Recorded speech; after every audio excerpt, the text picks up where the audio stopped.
How could I fall for a catboy? Sword demon, he should be my superior. Ferris smells really good. Wait, this isn't right, this is absolutely, 120% not right. Nitsuki Subaru suddenly came back to his senses, roaring frantically in his mind. Why does a grown man smell so good? Get a grip, this catered pretty boy is genuinely male. Male. Male. Male. Important things must be said 3 times. Damn, how is this guy cuter than a real girl? Meow. Ferris let out a sweet call, her cat ears twitching playfully again, golden pupils sparkling with a sly light. Subaru's scent is very special, it gives off a very reassuring feeling, meow. Subaru, dear. Nitsuki Subaru was clearly stunned, caught off guard by this sudden affectionate address, and subconsciously took half a step back. This is Ferris's special, exclusive nickname for Subaru. As she spoke, a faint blush appeared on Ferris's fair cheeks, her fluffy cat tail happily tracing a graceful arc behind her, and she even deliberately blinked those large, watery eyes. Because Subaru is much more interesting than I imagined, meow. Thanks for the compliment.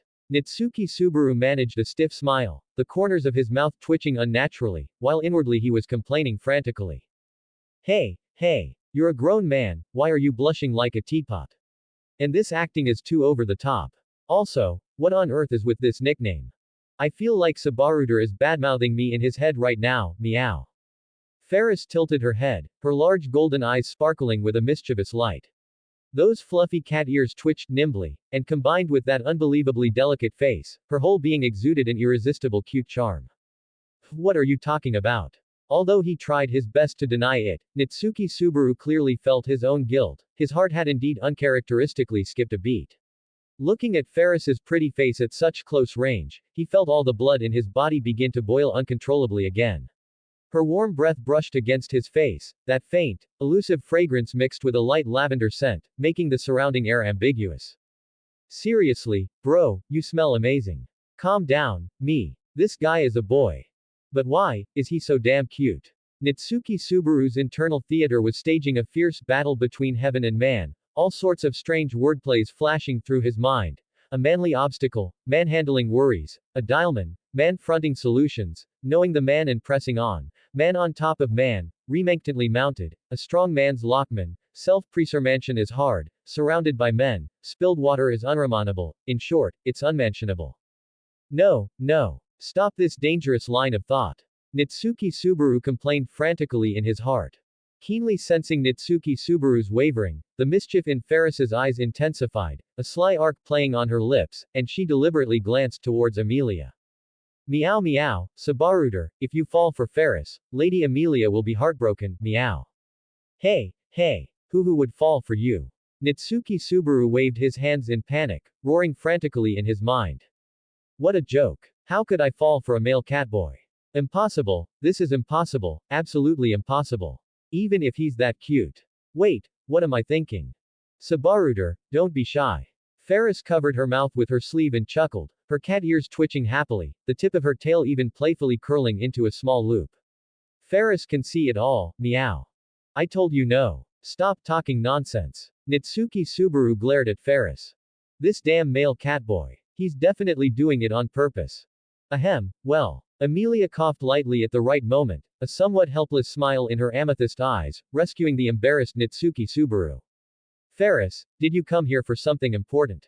Ah, that's right, meow. Ferris immediately sat up straight, her cat ears perking up alertly, her tail neatly curling behind her. The playful expression on her face instantly vanished, replaced by a professional demeanor completely different from before. Her golden cat eyes met Amelia's, and her voice became much more composed. Because the 5th royal candidate has been decided, Lady Crush specially sent me to invite Lady Amelia to the capital to discuss election matters. The 5th candidate, huh? Nitsuki Subaru, standing to the side, unconsciously stroked his chin, a knowing look in his eyes.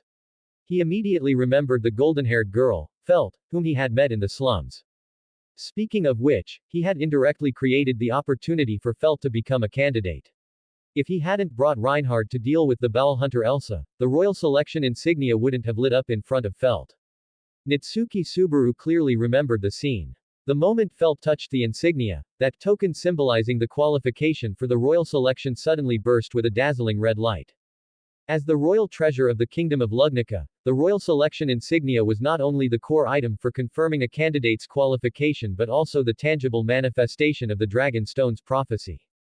Only those recognized by the divine dragon Volcanica could make the insignia glow red and obtain the legitimate right to participate in the royal selection. Ultimately, that insignia was essentially a vessel for the dragon's power. It represented the continuation of the contract with the divine dragon, ensuring that the new king could inherit the ancient alliance between the royal family and the dragon. According to the rules of this world, since Felt could make the insignia glow, she was destined to become the fifth royal selection candidate. It seems the real battle for the royal selection is about to begin. The specific time is set for next Tuesday morning. Ferris added, then her slender fingers retrieved a gold-stamped invitation from her bosom, respectfully handing it to Amelia with both hands. The pair of gray cat ears atop her head twitched gently with the rhythm of her speech. Lady Crush has already prepared a meeting place in the royal capital. The Council of Sages has also formally summoned all royal candidates. At that time, all 5 candidates will gather in the Royal Grand Hall to attend this important meeting, meow. I understand. Amelia accepted the invitation, her fingertips lightly brushing the exquisite coat of arms on it. She looked at Ferris, her voice still gentle but with an added seriousness. Please tell Lady Crush that I will be there on time. I'm grateful for her care some time ago, and I also look forward to thanking her in person. Lady Crush will surely be delighted, meow. Ferris's cat ears twitched happily, but quickly returned to a serious demeanor. Additionally, regarding Lady Amelia's security detail. Please rest assured on that point. Nitsuki Subaru suddenly straightened his back, his right fist against his chest, revealing a confident smile. As Amelia's exclusive knight, I will definitely ensure her safety. Rosewall has also made thorough preparations. After all, the situation during the royal selection was complex, with various factions moving in the shadows. Furthermore, Amelia's status as a half-elf, and her resemblance to the legendary Witch of Envy, meant many people harbored deep-seated animosity towards her. Compared to the other candidates, Amelia faced a much higher degree of danger. Speaking of which, Ferris slightly narrowed her golden eyes, looking Nitsuki Subaru up and down with a hint of curiosity. Subaruder, I don't sense any strong mana fluctuations from you. Are you purely a combat type, meow? You know, as a knight of a royal selection candidate, one should logically be exceptionally strong. Just like the knight of the 5th candidate, Sword Saint Reinhard, or another candidate's knight, the kingdom's finest knight, Julius. Logically, Lady Amelia's knight shouldn't be too far behind. However, the current situation puzzled Ferris somewhat. As the kingdom's top healing magic user, her perception of mana was extraordinarily acute. From his mana fluctuations, Nitsuki Subaru's magic power was almost identical to that of an ordinary person. And from a warrior's perspective, he didn't have Wilhelm's oppressive physique or aura. This seemingly ordinary black-haired young man was difficult to associate with the word, strong. That's why I couldn't help but tease this black-haired young man just now, meow. You could say that, I guess. Nitsuki Subaru shrugged, while thinking to himself. Although I don't know any magic, with my system-enhanced physical attributes, I definitely count as a top-tier warrior.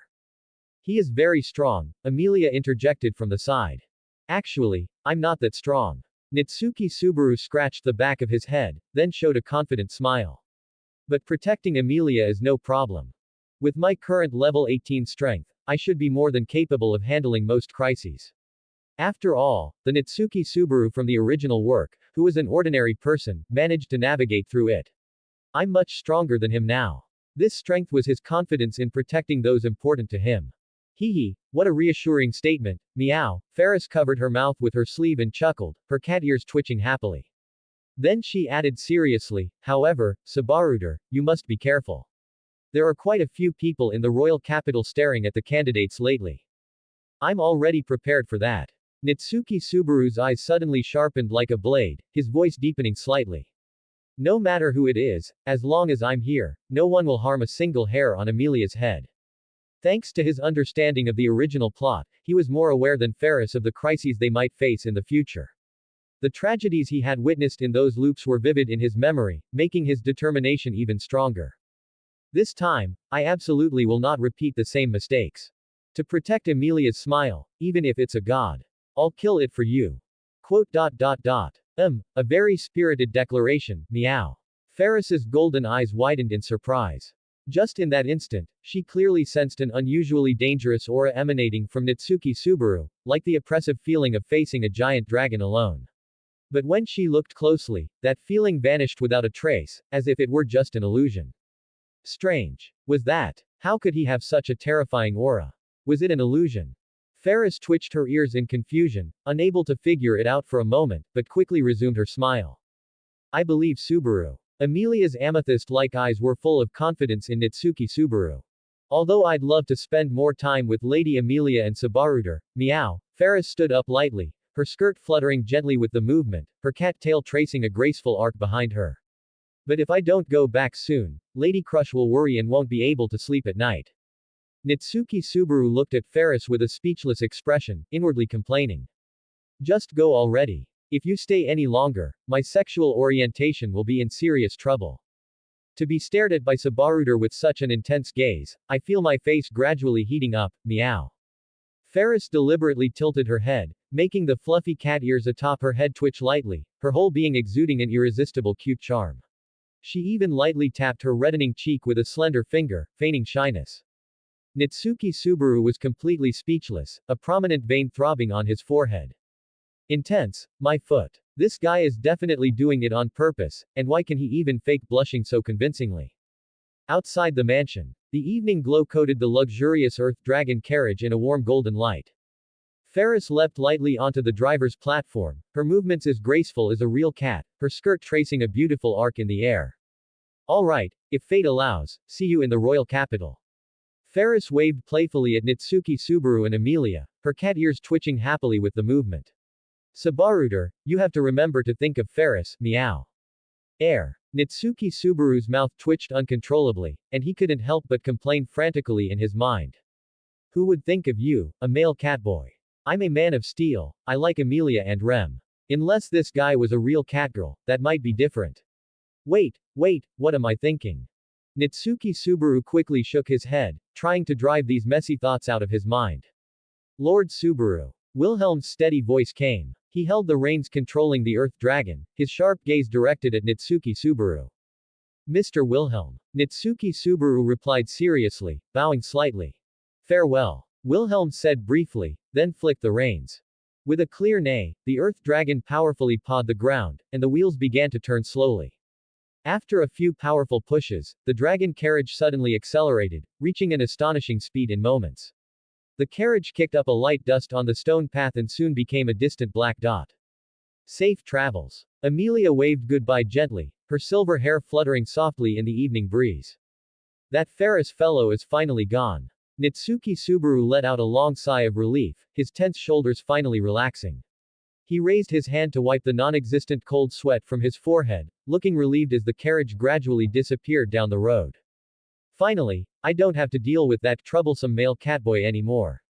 But then, Natsuki Subaru's expression turned grave again. In the evening glow, he looked towards the distant road leading to the royal capital, his eyes gradually becoming firm. The royal selection is finally about to officially begin. According to the original plot, those troublesome things will follow one after another. The Mabeast White Whale, the Witch Cult, the Sin Archbishops. But this time, I will definitely protect everyone, and I absolutely won't let anyone die again. Natsuki Subaru stood at the mansion gate, his figure stretched long by the setting sun, an unprecedented fire of determination burning in his black eyes. On the Earth Dragon carriage, far from Rosewall Manor, the evening glow coated the carriage in gold. Wilhelm sat steadily on the driver's platform, easily guiding the Earth Dragon forward. From the carriage window behind him, a head with flaxen hair poked out, cat ears twitching gently in the evening breeze. How did the mission go?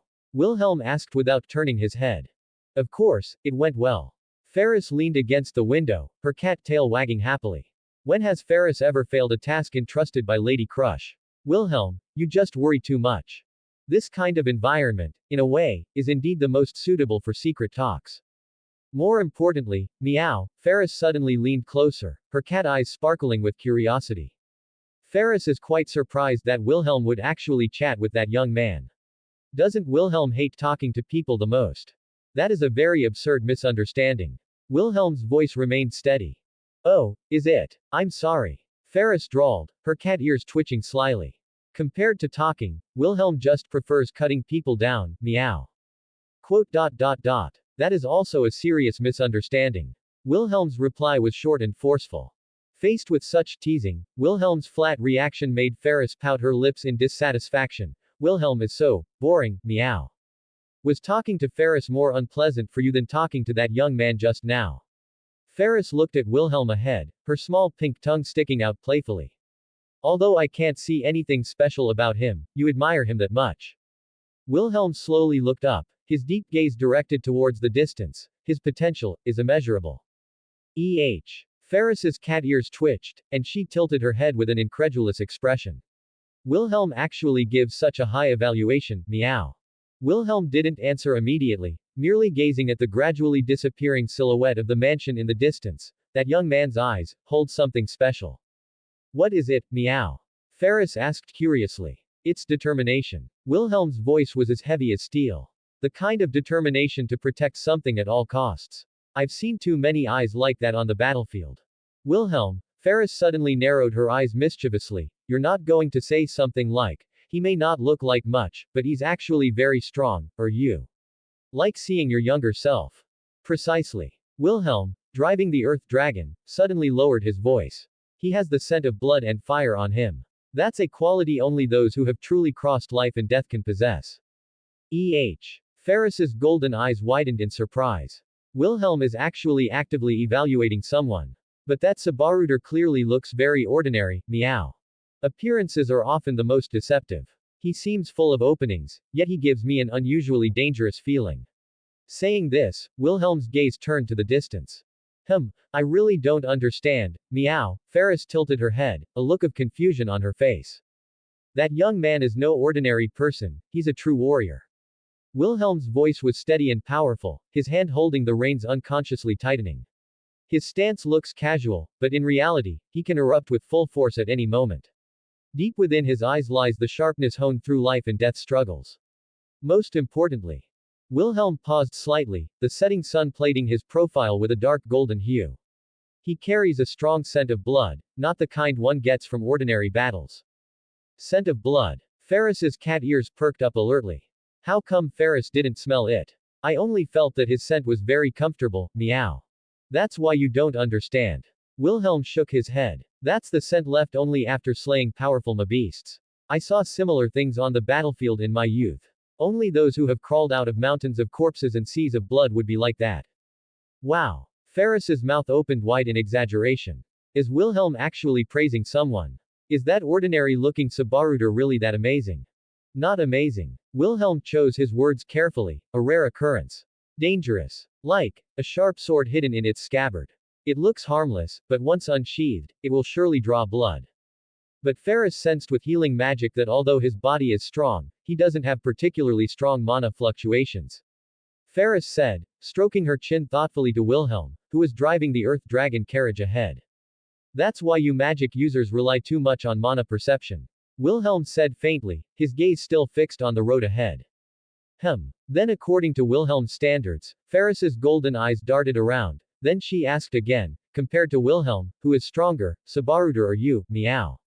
Although we haven't formally crossed swords, he should be above me.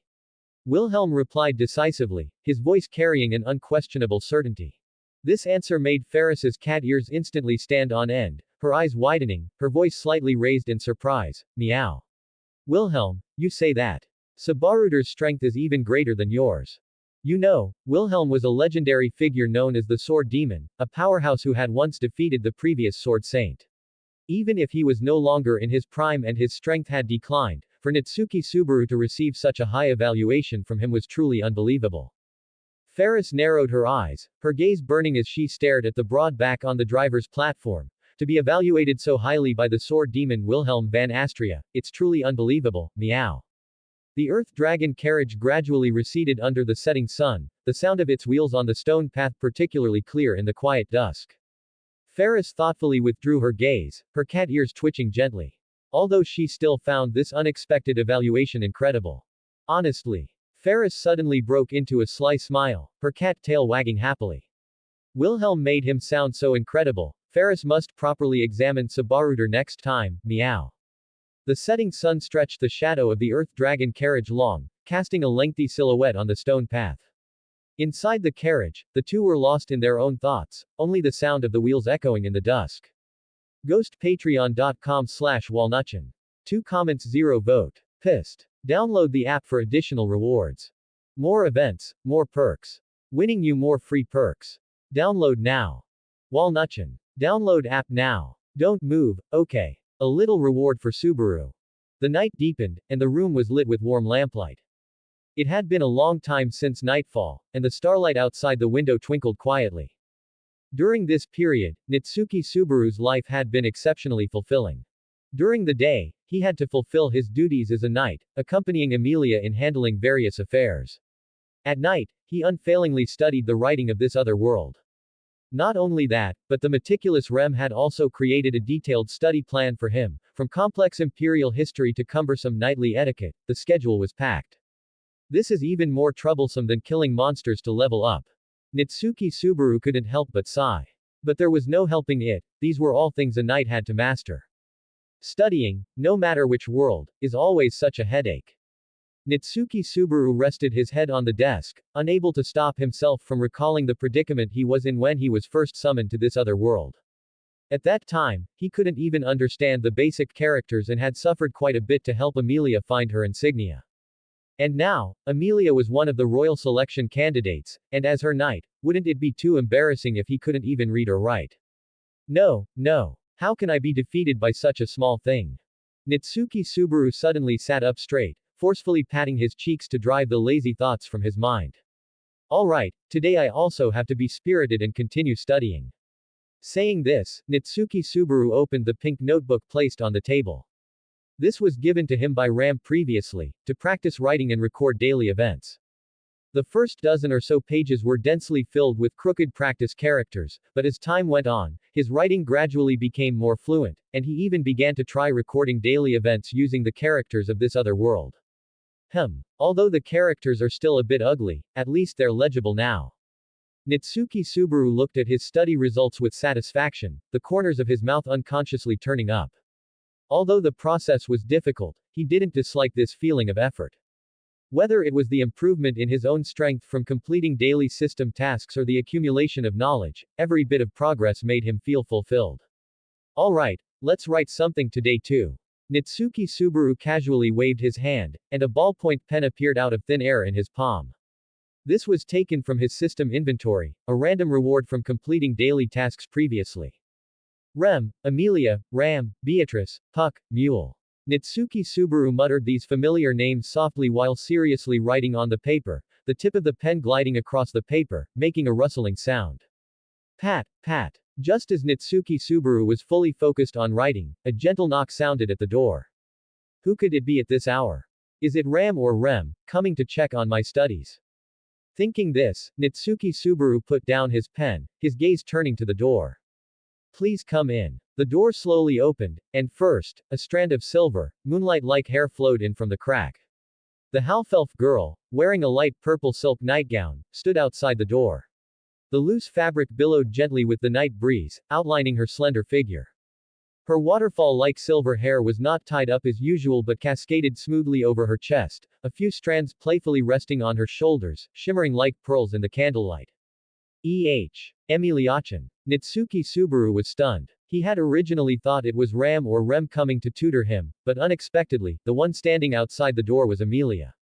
It's me, indeed. Emilia, somewhat embarrassed, twirled a strand of silver hair with her finger. But why is Subaru so surprised? Rather than surprised, Nitsuki Subaru felt his throat tighten a little, his gaze unconsciously falling on Emilia's slightly reddened earlobes. It's more like my heart is racing, after all, being alone in a room with Emilia in her pajamas. We're not alone, you know. Puck suddenly poked his fluffy little head out from Emilia's cascading silver hair. Because I'm here. Almost forgot about Puck, this third wheel. Thinking this, Nitsuki Subaru pretended to be startled, clutching his chest and saying, Hey, don't just suddenly pop out of Emiliachan's hair, it's really scary, Puck. PFF'd, Puck floated lightly between the two, his fluffy tail wagging proudly, and said in a cute voice, being able to scare Subaru means my entrance was perfect. Tisk, why are you, the beast of the end, acting all cute? Nitsuki Subaru complained silently in his heart, but outwardly he explained seriously. Because Emilia-chan is just too cute. My heart was already working overtime, and then Puck, you scared me so much my heart almost stopped. This wasn't entirely a joke. Amelia's beauty was enough to rank among the most beautiful in the world, this needed no embellishment. Silver moon-like long hair, amethyst-like eyes, features as delicate as a doll's. But perhaps it was precisely this transcendent beauty that became one of the reasons she was alienated by the world. Not only because of her resemblance to the Witch of Envy but also because of that dreamlike quality of a goddess descended to earth, which made ordinary people not dare to approach her easily. But on the other hand, it was also because of this beauty that, even if hated by the whole world, there would still be people like him, deeply attracted to her at first sight. Although Puck suddenly playing a prank is very wrong. Amelia puffed her fair cheeks slightly, her tender lips pressed into a straight line, her purple eyes sparkling with an insightful light. But Subaru, you must have been thinking something rude in your head just now, right? Ha, ha ha ha, of course not. Nitsuki Subaru laughed awkwardly, then calmly skipped the topic. By the way, Amelia, is there something you came to find me for so late? Don't tell me you're here to supervise my studies. Actually. Saying this, Amelia suddenly became a bit shy, her hands kept behind her back. Subaru, I have something to give you. Something for me. What? Nitsuki Subaru couldn't help but be surprised. It's this. Amelia brought the hands she had been hiding behind her back to the front, holding a slightly old book, her reddish-purple eyes sparkling with a hint of anticipation. A book. After a brief surprise, Nitsuki Subaru seemed to have suddenly thought of something. Amelia, you want me to read this book, right? That's right, I heard Subaru has almost finished learning that fairy tale book. Amelia explained softly, her fingers unconsciously caressing the edge of the pages. So I've been thinking, I should prepare the next reading material for you. Oh. Amelia is actually paying so much attention to my study progress. Hearing this, Nitsuki Subaru smiled and leaned a bit closer, close enough to see the flutter of Amelia's eyelashes. The thought. Amelia's cheeks instantly flushed crimson, and her voice grew softer and softer. I just happened to find this book this afternoon, it's all written in words, it should be very suitable for you. This is a collection of stories I used to read, so it's a bit old, I hope you don't mind. Wow, this is actually a book Emilia-chan herself has read. Nitsuki Subaru solemnly took the book with both hands and said seriously. How could I possibly mind? This is a precious treasure to be passed down as a family heirloom for generations. Subaru, you're teasing me again. Amelia blushed and stomped her foot lightly, her silver hair swaying slightly with the movement. I'm not teasing at all, every word is from the bottom of my heart. Nitsuki Subaru held the book in his hand, then asked curiously, but since it's a story collection, what kind of stories are in here? There are stories about cute little animals. Amelia held up a slender finger, thought for a moment, and said, and heartwarming stories about kind people helping each other. Ah, right, there are also many wise fables. A few black lines unconsciously appeared on Nitsuki Subaru's forehead. Good heavens, more fairy tales. I just barely finished the last fairy tale book Ram gave me, and now there's another one. Even elementary school students wouldn't read this kind of book anymore. But looking at Amelia's sparkling purple eyes and expectant expression, Nitsuki Subaru forced himself to swallow the words that were about to come out. In short, they're just childish fairy tales, meow. Puck suddenly poked his head out from Amelia's shoulder, ruthlessly complaining. Hey, Puck, how can you just say such blunt truths out loud? Nitsuki Subaru screamed frantically in his heart and quickly tried to salvage the situation. That's not it, Emilia-chan, I mean, this book looks very interesting, thank you for specially finding it for me, I will definitely treasure it. It would be great if it could help Subaru with his studies. Amelia clasped her hands in front of her chest, her silver eyelashes fluttering gently. It definitely will. Nitsuki Subaru nodded and said, after I finish reading this story collection, I'll tell stories to Amelia. A faint blush appeared on Amelia's face, her slender fingers unconsciously twirling a strand of silver hair. Then it's a promise. It's a deal. Nitsuki Subaru gave a thumbs up, revealing a bright smile. Amelia is still so naive and cute. At this moment, Puck let out a big yawn, elegantly stroking his whiskers with his front paw. It's getting late, Leah, I'm going to sleep. Good night, Puck. Amelia reached out and gently tapped Puck's little nose, speaking softly. See you tomorrow, meow. Puck's body gradually became transparent, turning into countless shining points of light, like fireflies on a summer night, scattering in the air and eventually disappearing completely into the moonlight. Speaking of which, Puck's schedule is as regular as a civil servant's from my previous life. Nitsuki Subaru's mouth twitched slightly, and he couldn't help but complain inwardly. Actually, he understood that as a spirit, Puck needed to consume a large amount of mana to manifest, and at night he had to return to the crystal stone Amelia wore to store energy. Ideally, Puck could usually only appear from 9 in the morning to 5 in the afternoon. A true Naneto 5 work system. By the way, how is Subaru's study progress? Amelia asked softly, interrupting Nitsuki Subaru's thoughts. After Teacher Ram's strict guidance, I've mastered all the characters of this other world. Nitsuki Subaru puffed out his chest, his face full of pride. It was indeed something to be proud of. After a week of hard study, he could not only read but also write most of the characters of this other world, finally shedding the label of an illiterate. Subaru, you're amazing. Amelia praised softly, then lowered her head in embarrassment. Back when I was learning to read, it took me a full 2.5 months. Is that so? Nitsuki Subaru smiled and took a step closer to Amelia. Then, shouldn't this knight of yours, who has such explosive learning ability, receive some reward from his master? Amelia paused for a moment, lightly tapping her chin with her slender forefinger in thought, then showed a gentle smile. If that's the case, then I'll give Subaru a little reward. There's really a reward. Nitsuki Subaru's eyes widened in surprise. He had just been joking casually, he didn't expect Amelia to actually give him a reward. Subaru, come over here. Amelia, sitting by the bed, said softly, patting the spot beside her. Isn't this a bit too sudden? Emilia-chan.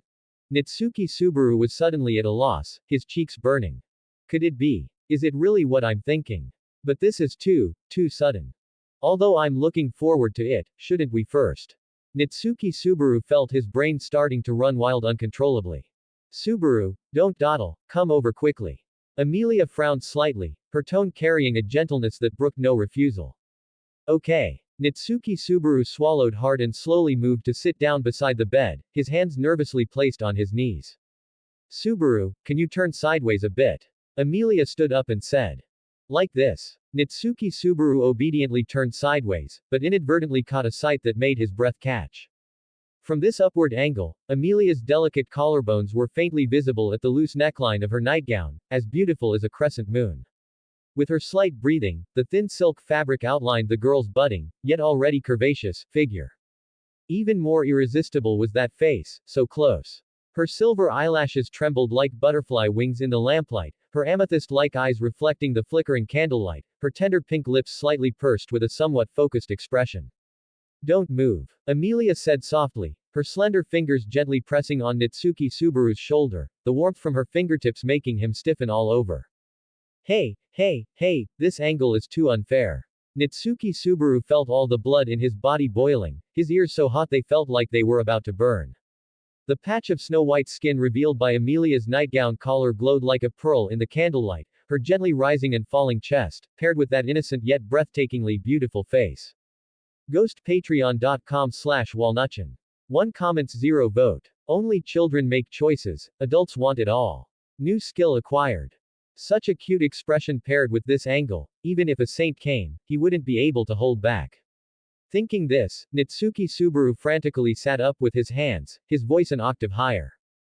Wait a minute. Amelia, I'm not mentally prepared yet. However, Amelia had circled behind him. With a rustling sound, she took out an exquisite wooden comb from her pocket. Before Nitsuki Subaru could react, a gentle touch came from the top of his head. Amelia's slender fingers gently stroked his somewhat messy black hair, a few strands of silver slipping from her shoulder, brushing against Nitsuki Subaru's neck, bringing a tingling, electric sensation. Amelia. Nitsuki Subaru blinked in confusion, feeling the gentle touch in his hair.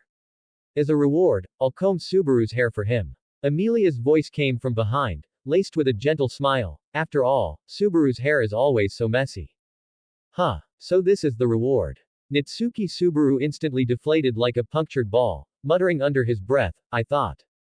What did Subaru think it was? Amelia suddenly peeked out from the side, her silver hair cascading like a waterfall, her purple eyes filled with innocent curiosity. Ah, and nothing. Nitsuki Subaru shook his head, smiling awkwardly. Liar. Amelia didn't press further, just focused on gently combing the ends of his hair with the comb. Nitsuki Subaru immediately straightened his back, sitting upright like an obedient student, feeling the sensation of those gentle hands moving through his hair. The room was filled only with the subtle sound of the comb rubbing against strands of hair, and their gradually synchronizing breaths. At such close proximity, Nitsuki Subaru could clearly feel Amelia's breath, and her faint, delicate fragrance. This made his heart involuntarily accelerate. Seriously, I can barely handle this. To hide his inner turmoil, Nitsuki Subaru started a conversation, his voice half a tone higher than usual. Amelia-chan's hair combing technique is really good, isn't it? I've always practiced grooming. Amelia replied with an innocent face. Amelia-chan, you should say, combing hair, right?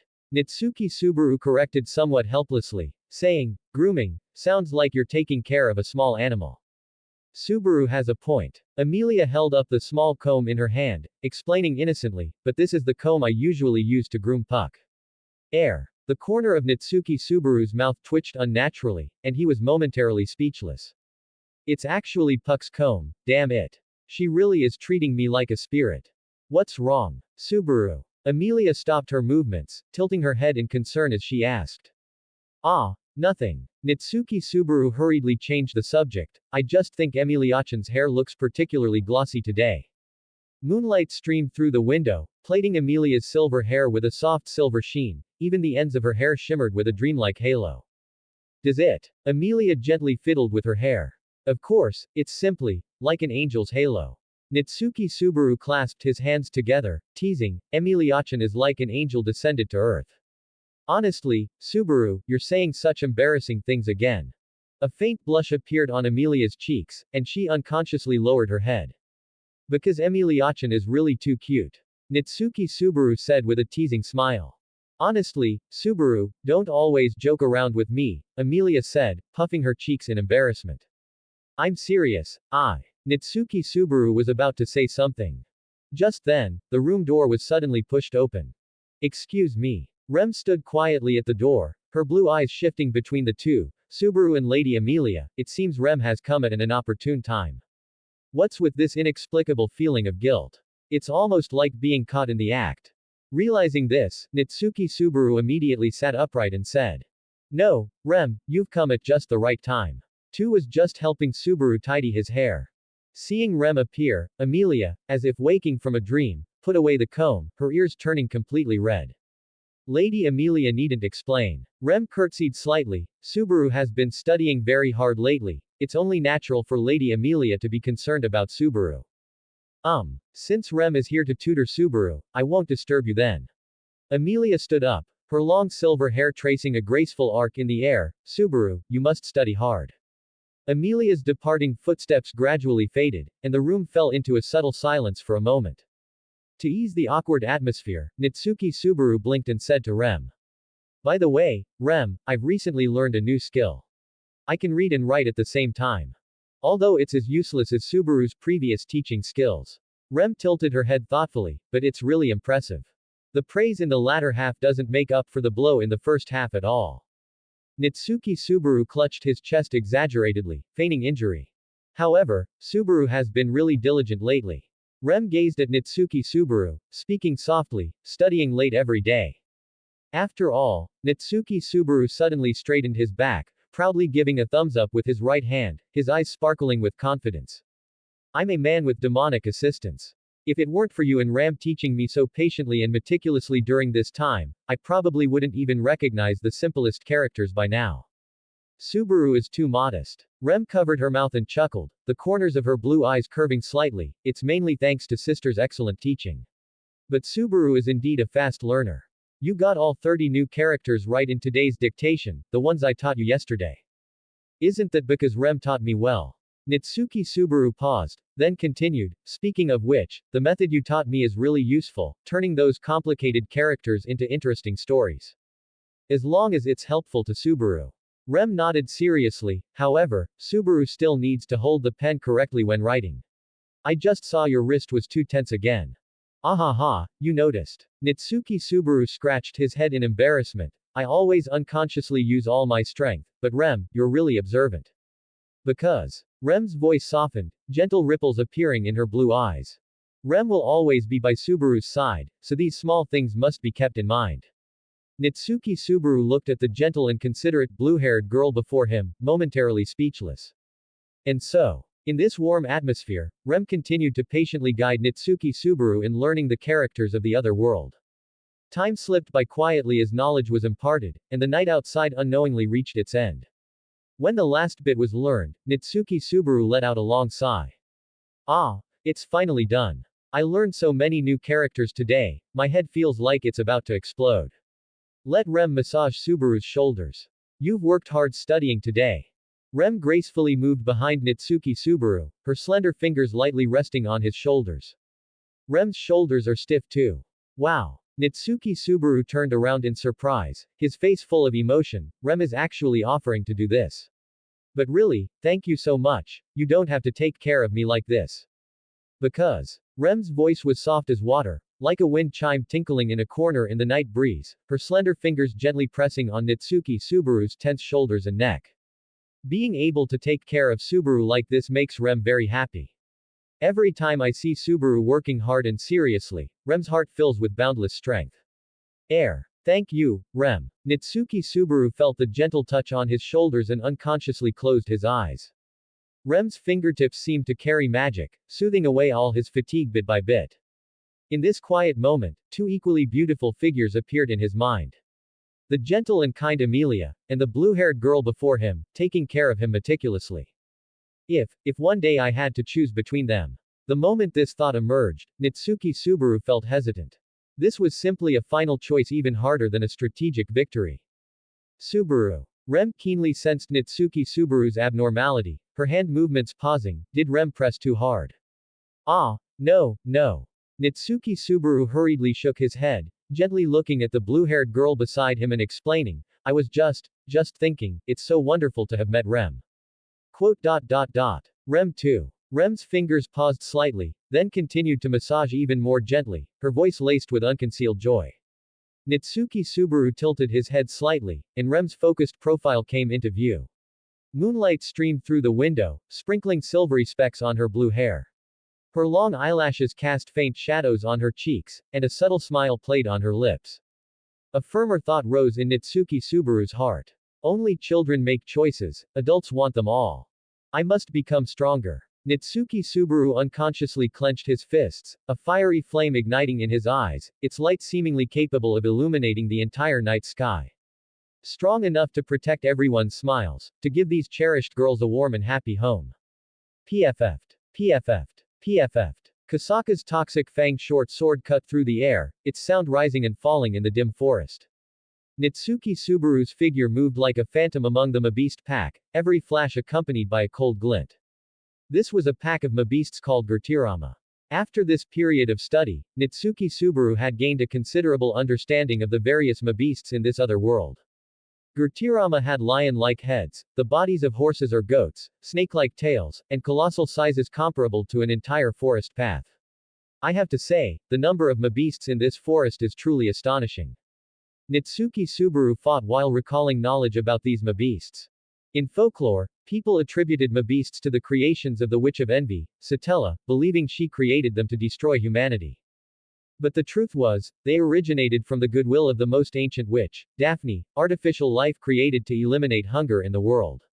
Born from the witch's goodwill, their existence only consumed mana, not occupying existing nutrients, habitats, ecological niches, or any existing resources in the world, placing zero burden on the environment. And their unusually large size was due to the design concept. The larger they grew, the more meat they contained, and the more meat there was, the fewer people would go hungry. Theoretically, the emergence of artificially created animals would be a breakthrough for a world craving artificial life, as they not only had no need for survival resources but also had larger populations, thus producing more meat.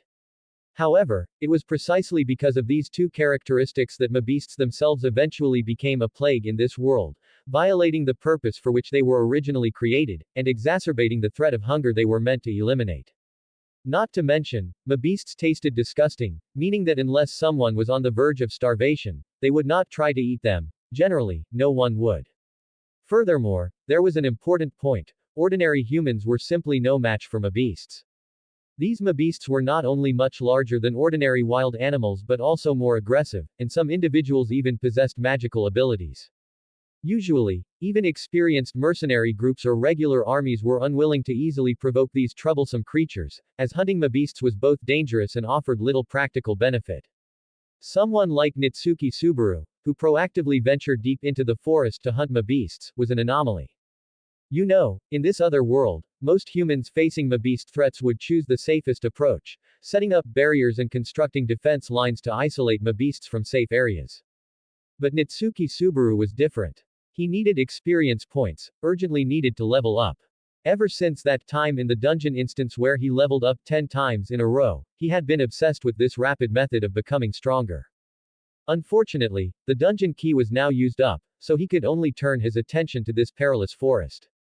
This forest, regarded as a forbidden land of death by the villagers of Arlem, was a perfect leveling ground for the current Nitsuki Subaru. You know, at level 18, all his attributes far surpassed those of ordinary people, and the threat level of mabeasts had long been greatly reduced in his eyes. Those Gurtirama mabeasts, which made ordinary people pale at the mention, were nothing more than mobile experience packs to him.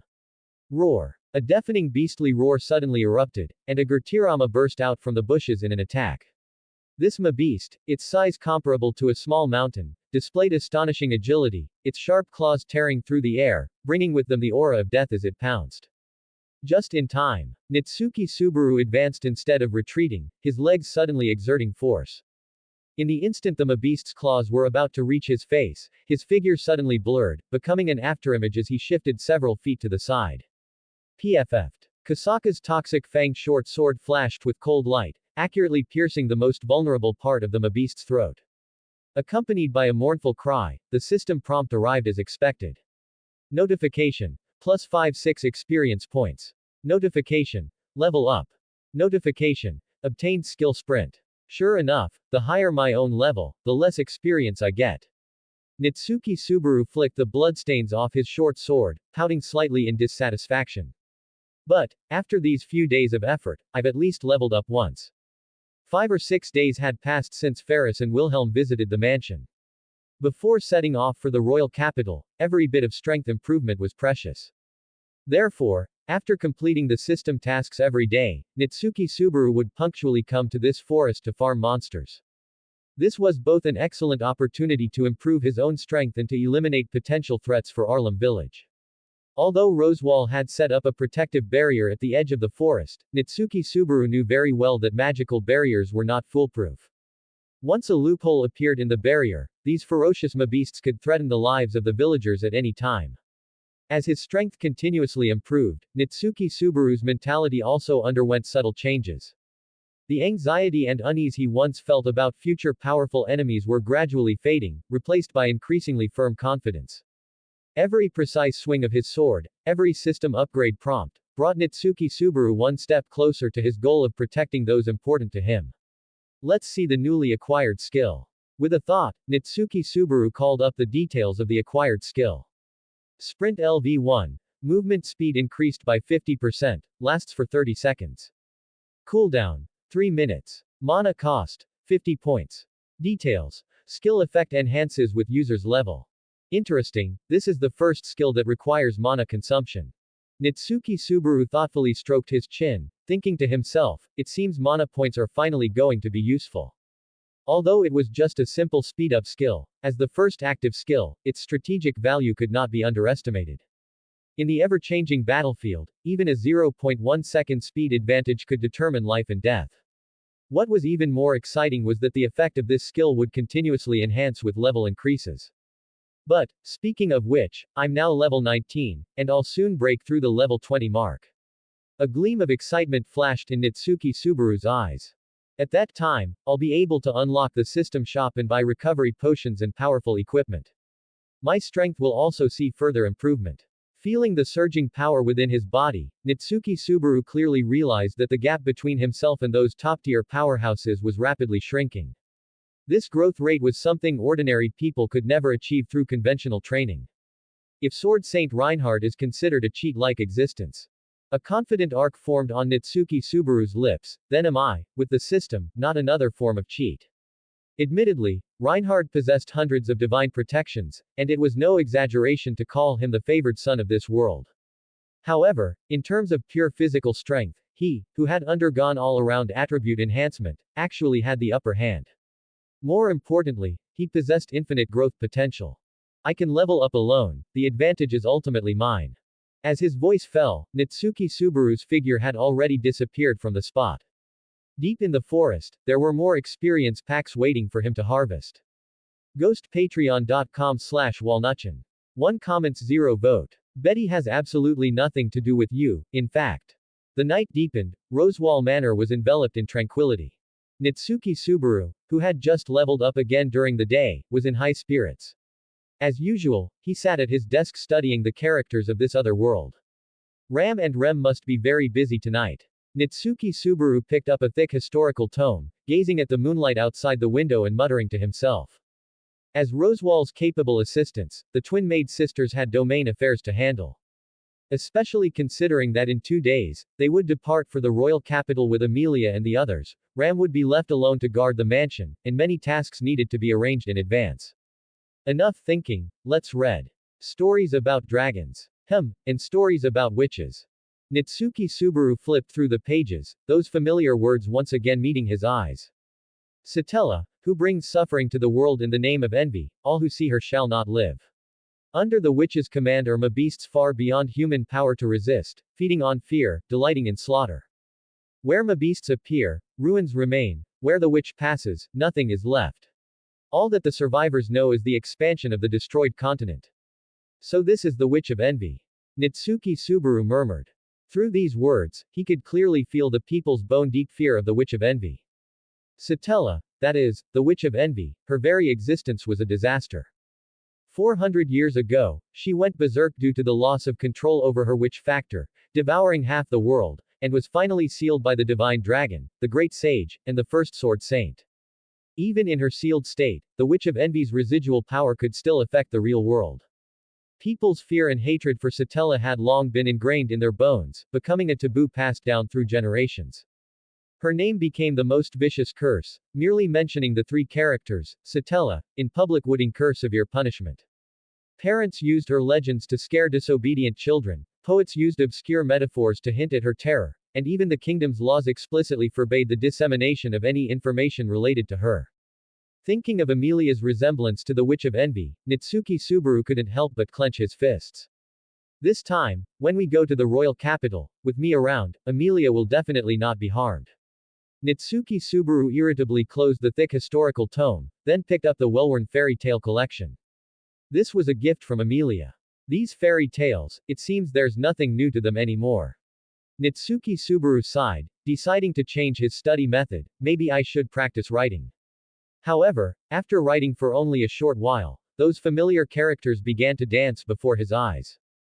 After persisting for about half an hour, Natsuki Subaru finally threw down his pen in exasperation, grabbing his black hair and wailing. Without Rem and Ram supervising me, I can't calm down to study at all. Indeed, without a cute maid urging him on, his motivation to study plummeted. No, this won't do. Natsuki Subaru forced himself to sit up straight, the tip of his pen hesitating on the paper for a moment, then slowly began to move. I still have to write something. What should I write? Let's write the successive royal titles of the Kingdom of Lugnica. King of Lugnica, Kingdom of Lugnica. Beatrice, Betty, Little Betty. Why is it all Beatrice's name? As he wrote, Natsuki Subaru suddenly realized something was wrong. He widened his eyes abruptly and saw that the notebook was densely filled with Beatrice's name, and there were even a few clumsily drawn elf heads. Wait, what's going on? This doesn't count. How could I possibly be interested in that Tsunere loli? Although he denied it verbally, Natsuki Subaru had to admit in his heart that he was indeed very concerned about that older, blonde loli elf who spent all day in the Forbidden Library. Thinking of Beatrice guarding that dim Forbidden Library day after day, year after year, stubbornly waiting for that person who would never appear. A strange feeling welled up in Natsuki Subaru's heart. 400 years of lonely waiting, Just to fulfill a promise that might have long been forgotten, this persistence made him feel both heartache and that it wasn't worth it. Sigh, studying alone is really inefficient. Nitsuki Subaru irritably scratched his hair, the quill pen in his hand unconsciously drawing messy lines on the paper. It's completely different from studying in the library in my previous life. Back then, everyone around was engrossed in their studies, that kind of focused atmosphere. Wait, the library. Nitsuki Subaru's pen tip suddenly stopped, a thought flashing through his mind like lightning. Right, Beatrice's forbidden library. Thinking of that room filled with countless precious books, Nitsuki Subaru was instantly invigorated.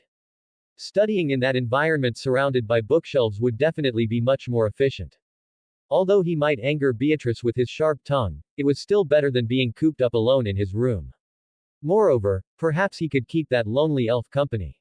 And with Beatrice, that knowledgeable great spirit, around, he could ask her about things he didn't understand. Although, disturbing her so late might get him blasted out by her magic. But, with the mentality of trying anything in a desperate situation, Nitsuki Subaru gathered all his study materials, pushed open his door, and headed towards the forbidden library. Nitsuki Subaru familiarly pushed open the door, crossing, a friendly smile on his face. Yo, little Betty, I'm here again. It's you again, you impolite fellow. In the center of the forbidden library, the blonde elf sitting on a high-backed chair lifted her head and looked over. She wore a deep red velvet dress, the layers of lace trim on her skirt swaying gently with her movements. Beneath the exquisite ruffled cuffs were slender calves wrapped in violet stockings, and on her feet were shiny black leather shoes. Her light blonde hair was meticulously braided into symmetrical spiral twintails, glowing softly in the light. On that doll-like exquisite face, her azure eyes sparkled with annoyance, and her tender pink lips were pressed into a straight line of displeasure. What are you doing here? Isn't it obvious? Nitsuki Subaru waved the book and ballpoint pen in his hand. Of course, I'm here to study. Study. Beatrice tilted her head, her blue eyes full of suspicion. That's right, just studying.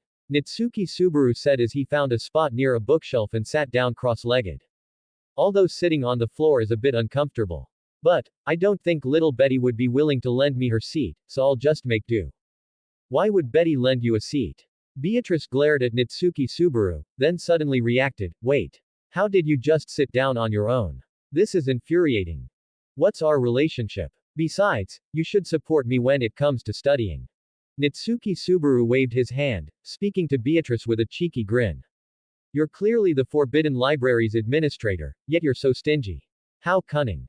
Who has a relationship with you? Betty has no relationship with you at all. Hearing this, Beatrice's small face immediately flushed red, and she retorted angrily, even as the administrator of the Forbidden Library, I have no obligation to let a fellow like you study here. Ah, here we go again, this textbook Tsunere reaction.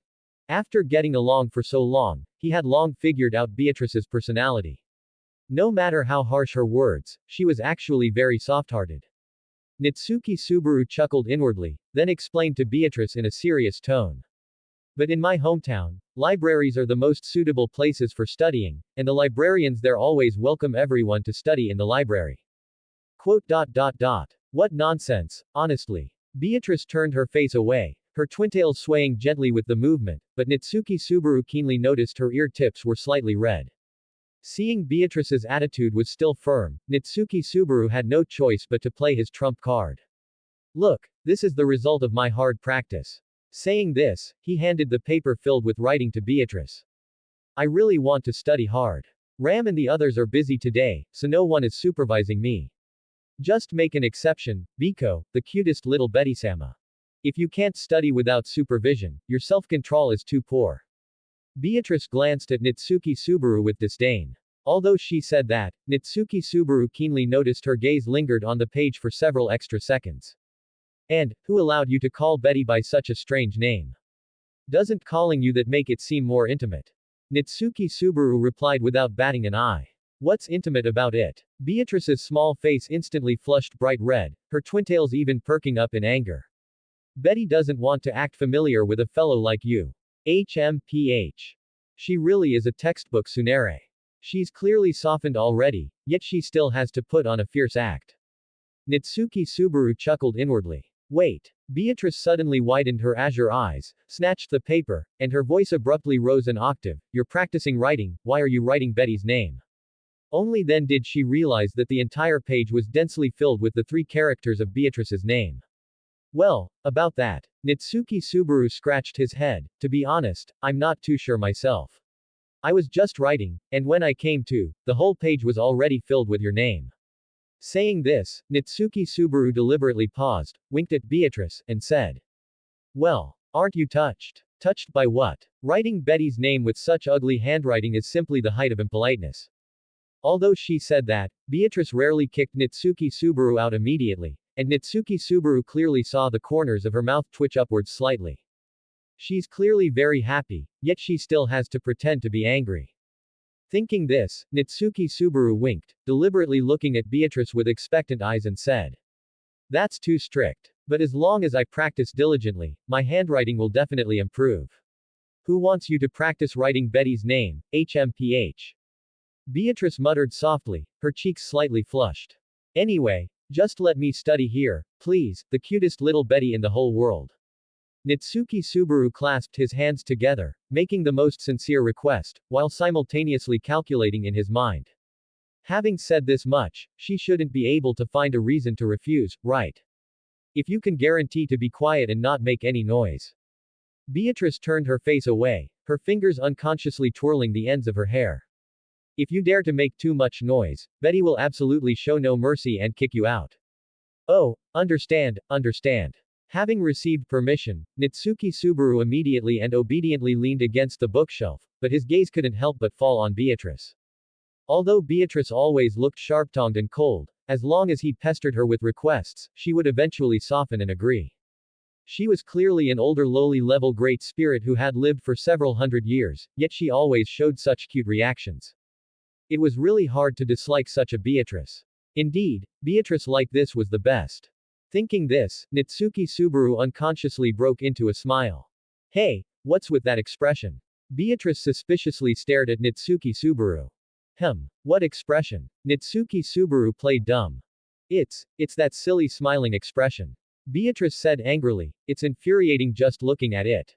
Ah. Nitsuki Subaru dragged out his tone, deliberately teasing Beatrice, this might be because I was too happy thinking I could study with Betty. Who wants to study with you? Beatrice's small face turned red again. Betty is just doing her own thing. Yes, it's all thanks to Lady Betty's great mercy. Nitsuki Subaru's words were cut off before he could finish. If you dare to spout any more nonsense, I'll use magic to freeze your entire body and display you as an ice sculpture in the Forbidden Library. Beatrice threatened Nitsuki Subaru fiercely, but with her flushed face, it had no deterrent effect whatsoever. Alright, I'll concentrate on reading now. Nitsuki Subaru hurriedly lowered his head and pretended to read seriously, but the corner of his eye couldn't help but sneak a peek at the cute elf opposite him. Seriously, Beatrice's strength was not to be underestimated. If he really angered her, he might actually get frozen. With his current strength, he couldn't defeat this great spirit at all. Although Beatrice was an artificial great spirit created by the witch Echidna, this didn't mean she was inferior to naturally occurring spirits. On the contrary, her strength far exceeded that of ordinary spirits. As the ultimate manifestation of yin-attribute magic, Beatrice had cultivated yin-attribute magic to its peak. Spatial transfer, time freezing, spatial severance, eternal shadow, gravity nullification, cognitive reversal, she had mastered all these almost lost supertier magics. What was even more terrifying was that her body stored over 400 years of accumulated mana, she was practically a walking magical nuke. This Betty fellow, she really is an existence that can instantly kill me. Nitsuki Subaru grumbled inwardly. However, thinking about the plot in the original work where Nitsuki Subaru eventually subdued Beatrice, he felt that this might actually be a powerful ally. GhostPatreon.com/Walnutchen. 0 comments 0 vote. An elf's body feels just as warm and soft as a human's. And so, in the quiet forbidden library, only the rustling sound of turning pages rose and fell. But Nitsuki Subaru could still feel, from time to time, an elusive gaze cast from across the room. Whenever he looked up, he could always catch the instant Beatrice hurriedly averted her eyes. Beatrice, this girl, is really straightforward, Nitsuki Subaru chuckled to himself, yet he found this mode of interaction exceptionally warm. Strange, why do I always keep looking at him? On the other side, Beatrice muttered to herself, a hint of imperceptible panic flashing across her exquisite face. Even she couldn't understand why she frequently peeked at that human. She should have kicked him out, yet she always couldn't control this inexplicable impulse. This strange feeling, what exactly is it? As a great spirit who had lived for over 400 years, Beatrice should have disdained a mere human. But whenever that black-haired youth barged into the forbidden library, her heart, usually as calm as still water, would ripple. Why should I care about one person? Beatrice bit her lower lip in confusion, something seeming to break through the earth in her heart, making her both expectant and fearful. What troubled her even more was why she would unconsciously overlap Natsuki Subaru with the person she had been waiting for in the contract. Is he, really the person Betty has been waiting for? The moment this thought emerged, Beatrice forcefully shook her head. 400 years of waiting had already taught her not to hold on to hope, but whenever Natsuki Subaru appeared before her, that long-dormant heart would begin to beat restlessly. Just as Beatrice was caught in a whirlpool of thoughts, Natsuki Subaru's voice suddenly pulled her back to reality. Quote. Crush, Lee. I told you to be quiet. Beatrice abruptly closed the ancient tome in her hands, her voice feigning anger to conceal a trace of inner turmoil. Sorry, I accidentally read aloud. Natsuki Subaru scratched his head somewhat embarrassedly, a smile of apology on his face. By the way, Betty, I've almost memorized this book. Do you have any books written with basic characters suitable for beginners that I could borrow? He's clearly just an ordinary human, yet he's always pushing his luck like this, what an infuriating fellow. Beatrice grumbled to herself, awkwardly turning her face away, not wanting Natsuki Subaru to see her slightly flushed cheeks. Speaking of which, the Forbidden Library indeed housed countless volumes, from the most basic introductory readings to profound magical tomes, covering everything. This one, take it. Although Beatrice frowned, looking reluctant, she still gently waved her finger, using magic to make a book fly from a shelf deep within the Forbidden Library to Natsuki Subaru. Wow, it seems, Betty, you know all the books here. Natsuki Subaru exclaimed in amazement, reaching out to catch the book floating in the air. HMPH, in the Forbidden Library, Betty knows the location of every single book like the back of her hand. A trace of pride unconsciously seeped into Beatrice's tone, gradually revealing her attribute as a veteran shut-in otaku. She actually remembers so many books so clearly. Come to think of it, in over 400 years, she has probably read every book in the entire Forbidden Library more than once or twice. Natsuki Subaru inwardly clicked his tongue. It was worth mentioning that this Forbidden Library was personally created by the Witch of Greed, Echidna, housing the vast knowledge she had collected throughout her life. The texts here covered magic, history, and other core secrets of this other world. It was no exaggeration to say that even the Royal Library of the Kingdom of Lugnica could not compare. Can you read quietly now? Beatrice crossed her arms, looking very serious. Okay, I'll definitely keep quiet. Natsuki Subaru smilingly assured her, then opened the thick, brown-covered book. He found that the content inside was indeed written using basic characters, the difficulty just right for his current level. Although Beatrice had been complaining, she had still thoughtfully chosen a book he could understand. Thinking of this, Natsuki Subaru couldn't help but mutter softly. Isn't this a typical tsundere mo point? A blonde, twin-tailed tsundere L0L, truly lives up to her reputation. Although I don't know what nonsense you're muttering, it's infuriating just listening to it, shut up. Beatrice keenly caught Natsuki Subaru's self-talk and immediately shot him a sharp gaze. Alright, I'll concentrate on reading now. Sensing the anger in Beatrice's gaze, and fearing being blasted out by magic, Natsuki Subaru quickly stopped talking, lifted the book to cover his face, and began to read seriously. Speaking of which, this other world's writing system was quite interesting. The most basic was the I-script, similar to the Nordic runic alphabet from his previous life, composed of straight lines and sharp angles. The RO script and HA script were advanced versions, usually learned only after mastering the I-script. Currently, Natsuki Subaru had basically mastered the I-script and had no problem reading ordinary books from this other world. As for the RO and HA scripts, they were mainly used to record magic, contract documents, and historical texts. Some of these characters themselves contained magical power, and high-level magic often needed to be triggered by writing specific Lugnican characters. This one is about recipes for bread and thick soup. So it's a cookbook. Nitsuki Subaru's eyes lit up. Finally, something different. But this is. Nitsuki Subaru's gaze stopped at a string of complex words. These were precisely the few characters he often wrote incorrectly during practice. He tried hard to recall the pronunciation he had learned a few days ago, and stumbled through it. Bah. Bah. You're so noisy. Beatrice lightly leapt down from the high stool, stomping her shiny little leather shoes as she walked towards Nitsuki Subaru. The hem of her deep red dress swayed gently with her movements, and her violet stockings gleamed softly under the light. Seeing Beatrice looking exceptionally cute with her ruffled feathers, Nitsuki Subaru deliberately held the book high with both hands, pretending to sincerely ask the blonde elf standing before him for guidance. Respected teacher Betty, could you teach me how to read this character? Betty thought it was some difficult word, but you don't even know this one. Is your brain just for decoration? Beatrice stood on her tiptoes, merely glancing at it before snorting dismissively, this is. Wait. Nitsuki Subaru suddenly noticed an interesting detail. Although he had raised the book high, from a sitting position, a normal person would have to bend down to see the page clearly. However, Nitsuki Subaru looked up from above the book and found that Beatrice, standing straight, was actually able to meet his gaze. Those sapphire-like clear eyes were staring straight at him, their gazes meeting in midair, so close he could see the fine shadows cast by Beatrice's long eyelashes in the candlelight. After several seconds of eye contact, Nitsuki Subaru finally understood and couldn't help but tease.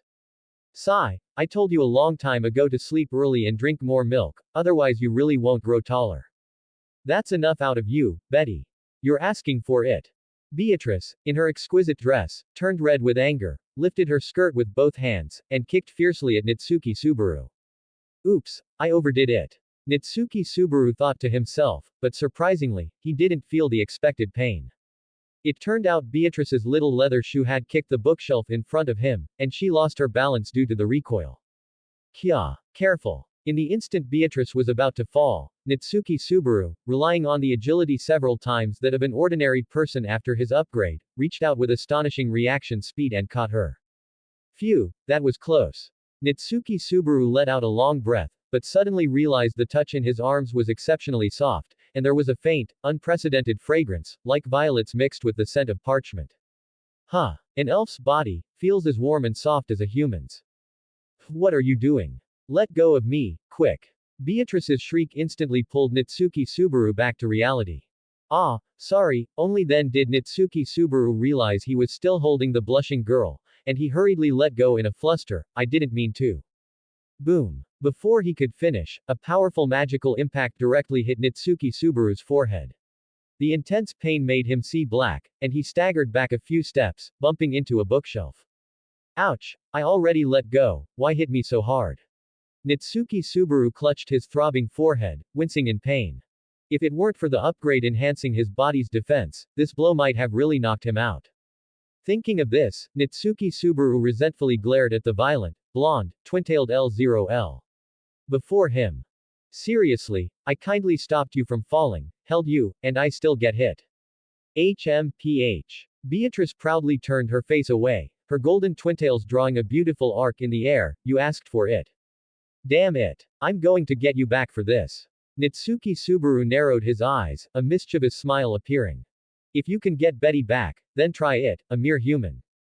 Beatrice crossed her arms, looking down condescendingly at Nitsuki Subaru sitting on the floor, her exquisite face full of disdain. Just then, in her moment of arrogance. Good chance. Nitsuki Subaru suddenly reached out and grabbed Beatrice's wide sleeve, then pulled hard. Kya. Caught off guard, Beatrice shrieked, lost her balance, and fell sitting beside Nitsuki Subaru. Betty should have just blasted you out of here from the start. Beatrice shouted in exasperation, her little face flushed red. Wait. Nitsuki Subaru waved his hand, quickly changing the subject, sitting together like this, doesn't it feel more like a study group? It's so warm. Why would Betty do this with you? Although Beatrice was still complaining, she surprisingly didn't get up and leave immediately. Alright, you still haven't told me about that word. Nitsuki Subaru quickly changed the subject again, pointing at the page, how do you pronounce it? It's great rabbit. Beatrice pouted, still sharp-tongued, you don't even know such a basic word, you're hopeless. Got it, then let's continue the study group. There are still quite a few words I don't understand in this cookbook, so I'm counting on you. Nitsuki Subaru said with a grin, looking at Beatrice's pouting profile. Although Beatrice is over 400 years old, her personality is completely like a child's, both kind and tsundere. You're so annoying. Although Beatrice complained incessantly, she still didn't refuse Nitsuki Subaru's request, just sat to the side, huffily holding another profound magic book. The cooking method for Great Rabbit.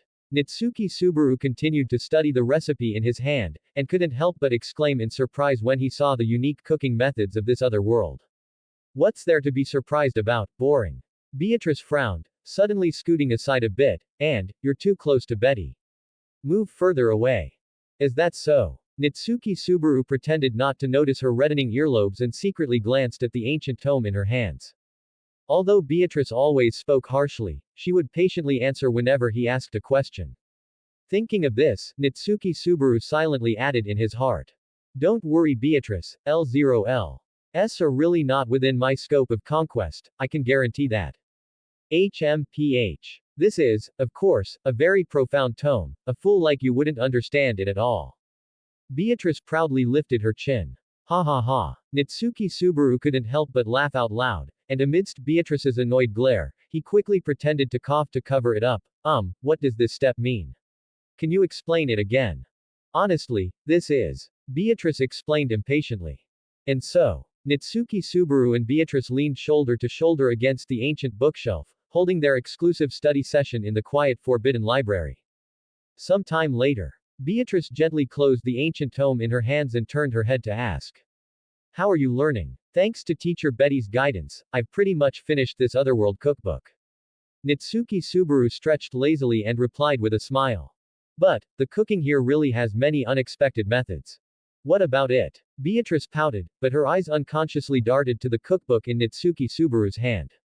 But they all look super delicious. Nitsuki Subaru deliberately flipped to a page with an exquisite dessert illustration and said to Beatrice, for example, this dessert, the outer layer is a crispy thin pancake, wrapped with rich cream and fresh fruit, the texture must be amazing. Although elves didn't need to eat to sustain life, he knew Beatrice liked tea and sweets. Betty is different from you humans, I don't need. Beatrice was halfway through her sentence, but her gaze was involuntarily drawn to the picture. I can tell by your expression, you definitely want to try it, right? Nitsuki Subaru winked mischievously. Betty didn't say she wanted to eat it. Beatrice hurriedly turned her face away, but her reddening earlobes had already betrayed her thoughts. In this forbidden library, completely isolated from the outside world, time flowed by unknowingly. Continuous study and bickering with Beatrice made Nitsuki Subaru's eyelids grow heavier and heavier. So sleepy. Nitsuki Subaru murmured softly and slowly closed his tired eyes. Just as his consciousness was about to drift into a light sleep, a gentle touch suddenly came from his shoulder. The weight was as light as a feather, yet it carried a warm body temperature and the sound of even breathing. This is. Nitsuki Subaru forced himself to open his drowsy eyes, wanting to confirm the source of this touch. What came into view was Beatrice's peaceful sleeping face. Her usually witty open large eyes were now quietly closed, her habitually furrowed brows had relaxed, her long eyelashes cast fine shadows in the candlelight, and there was even a faint smile on her lips.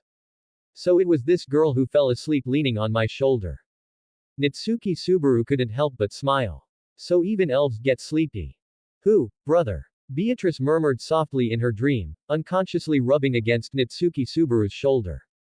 I never expected, usually so fierce, she looks like a cute girl like this. Gazing at this unguarded cute sleeping face, Nitsuki Subaru also felt a wave of drowsiness wash over him. He tried his best to maintain his current posture, afraid of waking the elf girl leaning on his shoulder. If Beatrice finds out we fell asleep like this, she'll definitely use magic to teach me a lesson tomorrow. Sleepiness surged again like a tide. Nitsuki Subaru gently lowered his shoulder, allowing Beatrice to lean more comfortably. Forget it, whether I get scolded tomorrow or blasted by magic, that's all for after sunrise. For now, let us lean on each other and spend this quiet night. In this forbidden library, isolated from the world, their even breathing gradually synchronized, echoing softly among the bookshelves piled high with ancient tomes. Ghostpatreon.com/walnutchin. 1 comments 0 vote. I, Nitsuki Subaru, swear to properly protect these two beautiful ladies. This day, the weather was clear. In front of the Rosewall Manor, a large, ornately decorated dragon carriage stood quietly, pulled by a sturdy earth dragon. This was the mode of transport that would carry Nitsuki Subaru, Emilia, and their party to the royal capital today. But speaking of which, was it necessary for Rem to prepare such formal clothes for me? Nitsuki Subaru looked down at his pure white knight attire, his fingers lightly tracing the exquisite stand-up collar and gold-trimmed cuffs. He then turned to look at the white cape fluttering gently in the wind behind him. Embroidered on it with silver thread was the Mathers family crest, sparkling in the sunlight. Seriously, this is too formal. It's almost like going to some royal ball. But he had to admit, this knight uniform, rushed by Rem over several days, was exceptionally well made. Every stitch was neat and fine, every cut was just right, and even the lining used the most comfortable fabric. From these details, one could see how much effort Rem had poured into its making. Rem is truly too gentle and virtuous. Even though she's usually so busy with work, she still found time to make clothes for me. Nitsuki Subaru couldn't help but sigh inwardly. Subaru looks very handsome in this knight uniform. Rem stood with her hands clasped before her skirt, a gentle smile on her face. This is made by Rem according to the latest knight styles popular in the royal capital. It really suits you, Subaru. Emilia, standing to the side, also cast an approving gaze, her silver hair sparkling in the sunlight. You look like a real knight. Meow, isn't this quite dashing? Puck poked his head out from Emilia's silver hair, winking playfully. But compared to a knight, Subaru looks more like a dressed-up white cat. Hey, Puck. Nitsuki Subaru feigned anger and glared at Puck, uncomfortably tugging at his collar and looking down at his pure white attire. Speaking of which, this outfit is too conspicuous. I'm not someone who likes to show off. Subaru. Perhaps noticing the conflict in Nitsuki Subaru's eyes, Rem suddenly said with a serious expression, her blue eyes carrying a rare gravity. As Lady Emilia's knight, formal attire is a necessary etiquette for official occasions. This concerns Lady Emilia's dignity. Oh, is that so? Nitsuki Subaru scratched his head. Come to think of it, the noble circle really does care about these superficial efforts. Sigh. What a hassle. Rem is right, and this knight uniform really suits you, Subaru. Emilia's amethyst-like eyes curved into crescents, and she chuckled lightly, speaking to Puck, right, Puck. Puck floated lightly in front of Nitsuki Subaru, circling him once, his fluffy little paw stroking his chin as if in thought. Although this outfit of Subaru's doesn't quite match your temperament, well, it does look the part, meow. What do you mean it doesn't match my temperament? I'm a perfect fit for this outfit, okay. Nitsuki Subaru retorted, somewhat unconvinced. He then straightened his back, elegantly placing his right hand on his chest, and gave Emilia and Rem a standard knightly salute. As a knight, I, Nitsuki Subaru, swear to protect these two beautiful ladies. Subaru is Rem's hero. Rem stood with her hands clasped before her skirt, blooming with a smile as radiant as the spring sun, her blue eyes sparkling with admiration. Emilia's silver hair swayed gently, and she covered her mouth to chuckle lightly. Then we'll be counting on you, Sir Knight. Emilia-chan, leave it to me. Nitsuki Subaru confidently clenched his fists, his white cape rustling behind him. No matter what the future held, he had to protect Emilia and Rem. The tragedies that occurred in the original work, he would absolutely not let them happen again. Nitsuki Subaru secretly made a vow in his heart. Although he knew the road ahead was perilous, this determination was firmer than ever before. Just then, the tardy Rosewall and Ram finally appeared from the main door of the mansion. The clown-dressed lord still wore the trademark bizarre smile, while the pink-haired maid was, as always, expressionless. Oh my, it seems we've arrived just in time, Rosewall dragged out his tone, opening his arms and saying, what interesting ceremony is this? This is a solemn knightly oath, okay. Nitsuki Subaru stood with his hands on his hips, unable to resist complaining to Rosewall, hey, what's the deal? It's almost noon and you're just arriving. Weren't you the one who set this departure time? Don't tell me you overslept. Apologies, Rosewall wagged a raised finger, his heterochromatic eyes twinkling with a strange light. After all, leaving Ram alone to watch the house, we won't see each other for quite a while, you know. So, that is to say, the farewell was a bit more meticulous, oh. After saying that, Rosewall even adjusted his collar. Ram, standing beside him, quickly tidied her hair and skirt, This action alone vividly conveyed the ambiguous atmosphere of their farewell. Never mind, pretend I didn't ask. Nitsuki Subaru waved his hand dismissively, then turned to Ram and asked, "Are you really going to watch the house alone? Is it really okay to leave Ram alone?" "There's no choice." Ram sighed, a hint of helplessness in her pink eyes. "We can't leave the mansion completely empty, and I also have to take care of Lady Beatrice. It's utterly troublesome. You're letting your true feelings slip out. Anyway, Betty would also be troubled if no one cooked, right?" Nitsuki Subaru looked at Ram and complained. Although Beatrice, as a spirit, didn't need to eat to sustain life, she still enjoyed tea and sweets daily. "If Lady Beatrice heard you say that, this time Barusu would definitely be beaten to a pulp." "Oh." Ram looked at Nitsuki Subaru expressionlessly. "Hey." Nitsuki Subaru couldn't help but say, "What kind of terrifying analogy is that, and why, beaten to a pulp, specifically?" "Because it suits Barusu." Ram said flatly. "Air." Nitsuki Subaru's mouth twitched unnaturally, and he was ultimately defeated by Ram's sharp tongue, only able to sigh helplessly. It was worth mentioning that the party heading to the royal capital included Amelia, as the royal selection candidate, Nitsuki Subaru, accompanying her as her knight, Rosewall, Amelia's supporter, and Rem, the maid responsible for looking after the three of them, totaling 4 people. Left behind at the mansion were Ram, responsible for housekeeping, and the great spirit Beatrice, who spent all day in the Forbidden Library. This arrangement, while making the mansion less lively than usual, ensured it wouldn't be completely empty. Speaking of which, is it really okay to leave Ram alone? Nitsuki Subaru looked at Ram with some concern. Maintaining and managing this mansion, which is larger than 2 football fields, isn't easy. You know, Rem usually handled all of this.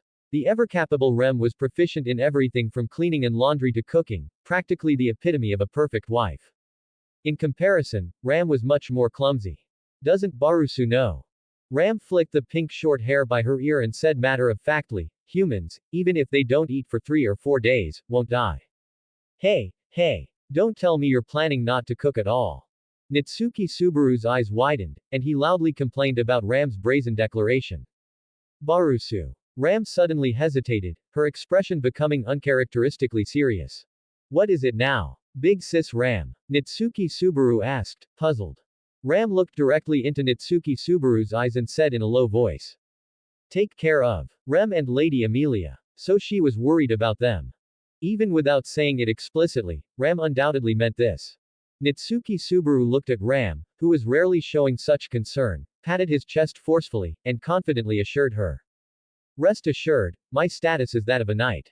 I will definitely protect Amelia and Rem." "HMPH, I hope so." Ram crossed her arms, a dangerous glint in her pink eyes. "If Rem or Lady Amelia loses even a single strand of hair, Barusu, you'll die without a burial place."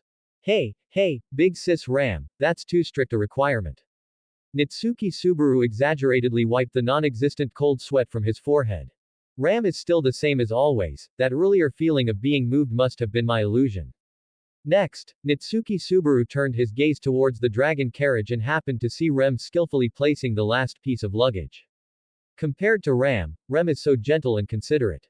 "Rem, is everything ready?" Nitsuki Subaru walked closer and asked. "Yes, Subaru." Rem nodded and said, "All necessities have been loaded, including some of Subaru's favorite snacks." As expected of Rem. "You're too thoughtful." Nitsuki Subaru gave a thumbs up, praising her sincerely. Rem is indeed very reliable. HMPH, Barusu only knows how to say nice things. Ram's voice drifted over from the side. With the luggage loaded, the time for chatting also came to an end. It was time to prepare for departure. But Betty didn't even come to see us off. Nitsuki Subaru looked around, his expression somewhat disappointed. "It seems my relationship with Beatrice is only at the level of borrowing and returning books. Lady Beatrice has never liked such occasions." Rem explained softly. "Yeah, that shut-in elf never likes such lively occasions." Just as Nitsuki Subaru was about to board the dragon carriage, his peripheral vision unexpectedly caught a small figure at a second-floor window corner. Looking closely, he saw Beatrice hiding behind the heavy curtains, only half of her small face visible. The moment their eyes met, her body visibly flinched, but then she straightened her back, pushed open the window, and fully exposed herself to everyone's sight. "What's with this girl? She clearly cares, yet she has to pretend to be indifferent. Nitsuki Subaru looked at Beatrice's stern little face and couldn't help but complain inwardly. This elf is truly a tsundere. Thinking this, Nitsuki Subaru couldn't help but wave vigorously towards the second-floor window. Beatrice immediately showed a disgusted little expression, made a perfunctory shooing gesture, and then transformed and disappeared from the window, as if saying her farewell duty was complete, so get lost. What an unfrank fellow. Nitsuki Subaru's lips unconsciously curved upwards. But that's just like Betty. Subaru, what's wrong? Hearing this gentle call, Nitsuki Subaru turned his head and saw Amelia leaning out from the dragon carriage compartment. The sunlight cast a soft halo on her silver hair, her amethyst-like eyes full of concern. At some point, everyone else had already boarded, leaving only him standing there, lost in thought. Nothing, coming now. Nitsuki Subaru shook his head and quickly walked towards the carriage. Just as he reached out to pull open the carriage door, a fair, slender hand extended from within the compartment. Nitsuki Subaru paused slightly, then understandingly took that soft, warm hand. Such a warm hand, I must protect it well. Rem, in the driver's seat, confirmed that everyone was present, then solemnly nodded to the ram who was staying behind. Her slender fingers lightly flicked the reins. The earth dragon let out a low neigh and began to move with steady steps. The dragon carriage began to move slowly, the wheels making a crisp sound as they rolled over the gravel path. Nitsuki Subaru leaned his upper body out of the window and waved vigorously at Ram, who was standing at the main entrance of the mansion. We're off, Ram, you take care of yourself too. Barusu too. Ram responded expressionlessly, the breeze ruffling her pink hair. If you encounter any danger, as a knight, at least fulfill your role as a shield. Hey, what kind of parting words are those? Nitsuki Subaru's mouth twitched slightly. And so, this seemingly casual yet deeply caring conversation became the final farewell of the morning. As the Earth Dragon gradually accelerated, the speed of the dragon carriage increased. The outline of the mansion gradually blurred in their vision, and Ram's upright figure grew smaller and smaller. Until the very end, Ram maintained perfect maidly etiquette, her hands clasped before her skirt, her pink eyes shimmering with complex emotions. When the dragon carriage turned at the street corner and the mansion completely disappeared from sight, Nitsuki Subaru finally sat back in his seat and let out a long sigh. This trip to the royal capital was not only to accompany Amelia to the royal selection but also to face the multiple threats of the Mabeast White Whale, the Witch Cult, and the Sin Archbishops. With his current strength, he would likely find it difficult to deal with these powerful enemies. Furthermore, Rosewall would most likely not offer assistance, and Puck's power was limited by his contract, unable to provide round-the-clock protection, so he couldn't be counted on either. It seems I must find a few more reliable allies in the royal capital. Thinking this, Nitsuki Subaru's expression unconsciously became grave. Meanwhile, at the second-floor window of the mansion, Beatrice had, at some point, returned to the window. Her small palm was pressed tightly against the cold glass, her light blonde twintails hanging limply. Watching the gradually receding dragon carriage, a sudden, inexplicable unease gripped her heart. That fool must return safely. Beatrice silently recited in her heart, this was a concern she would never speak aloud. GhostPatreon.com/Walnutchen. 1 comments 0 vote. Humans have their limits, but I.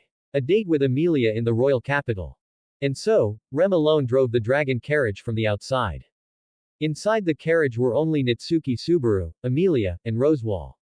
It was said that it would only take 6 hours to reach the royal capital. No more than half a day.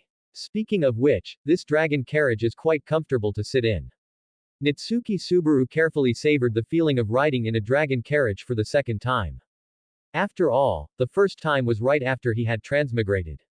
When he rode the dragon carriage, it was nighttime, and he was drowsy on the way back to Rosewall Manor from the royal capital, with no time to pay attention.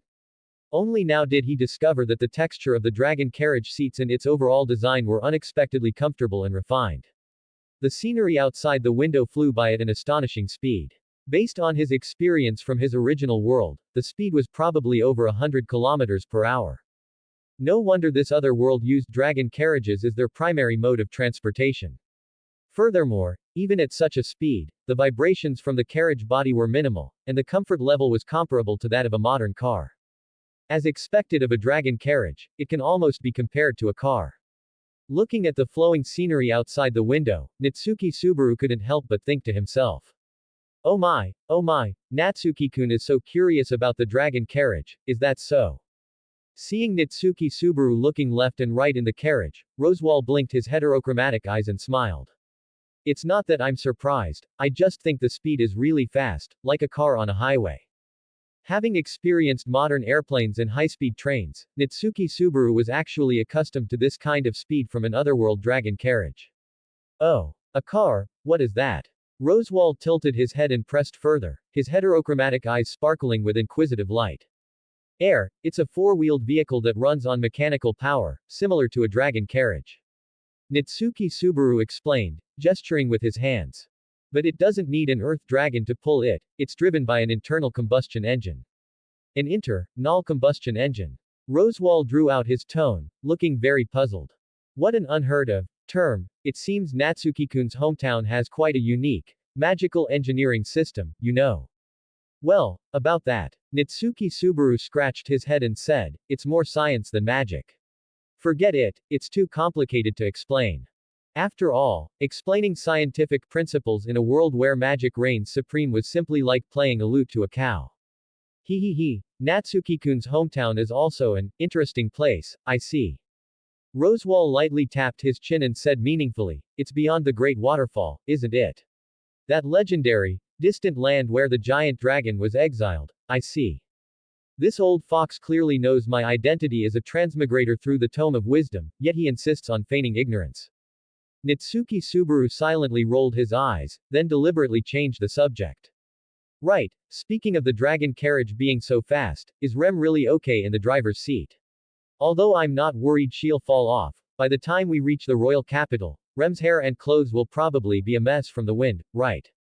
Subaru, the dragon carriage is protected by a divine protection, so you don't need to worry.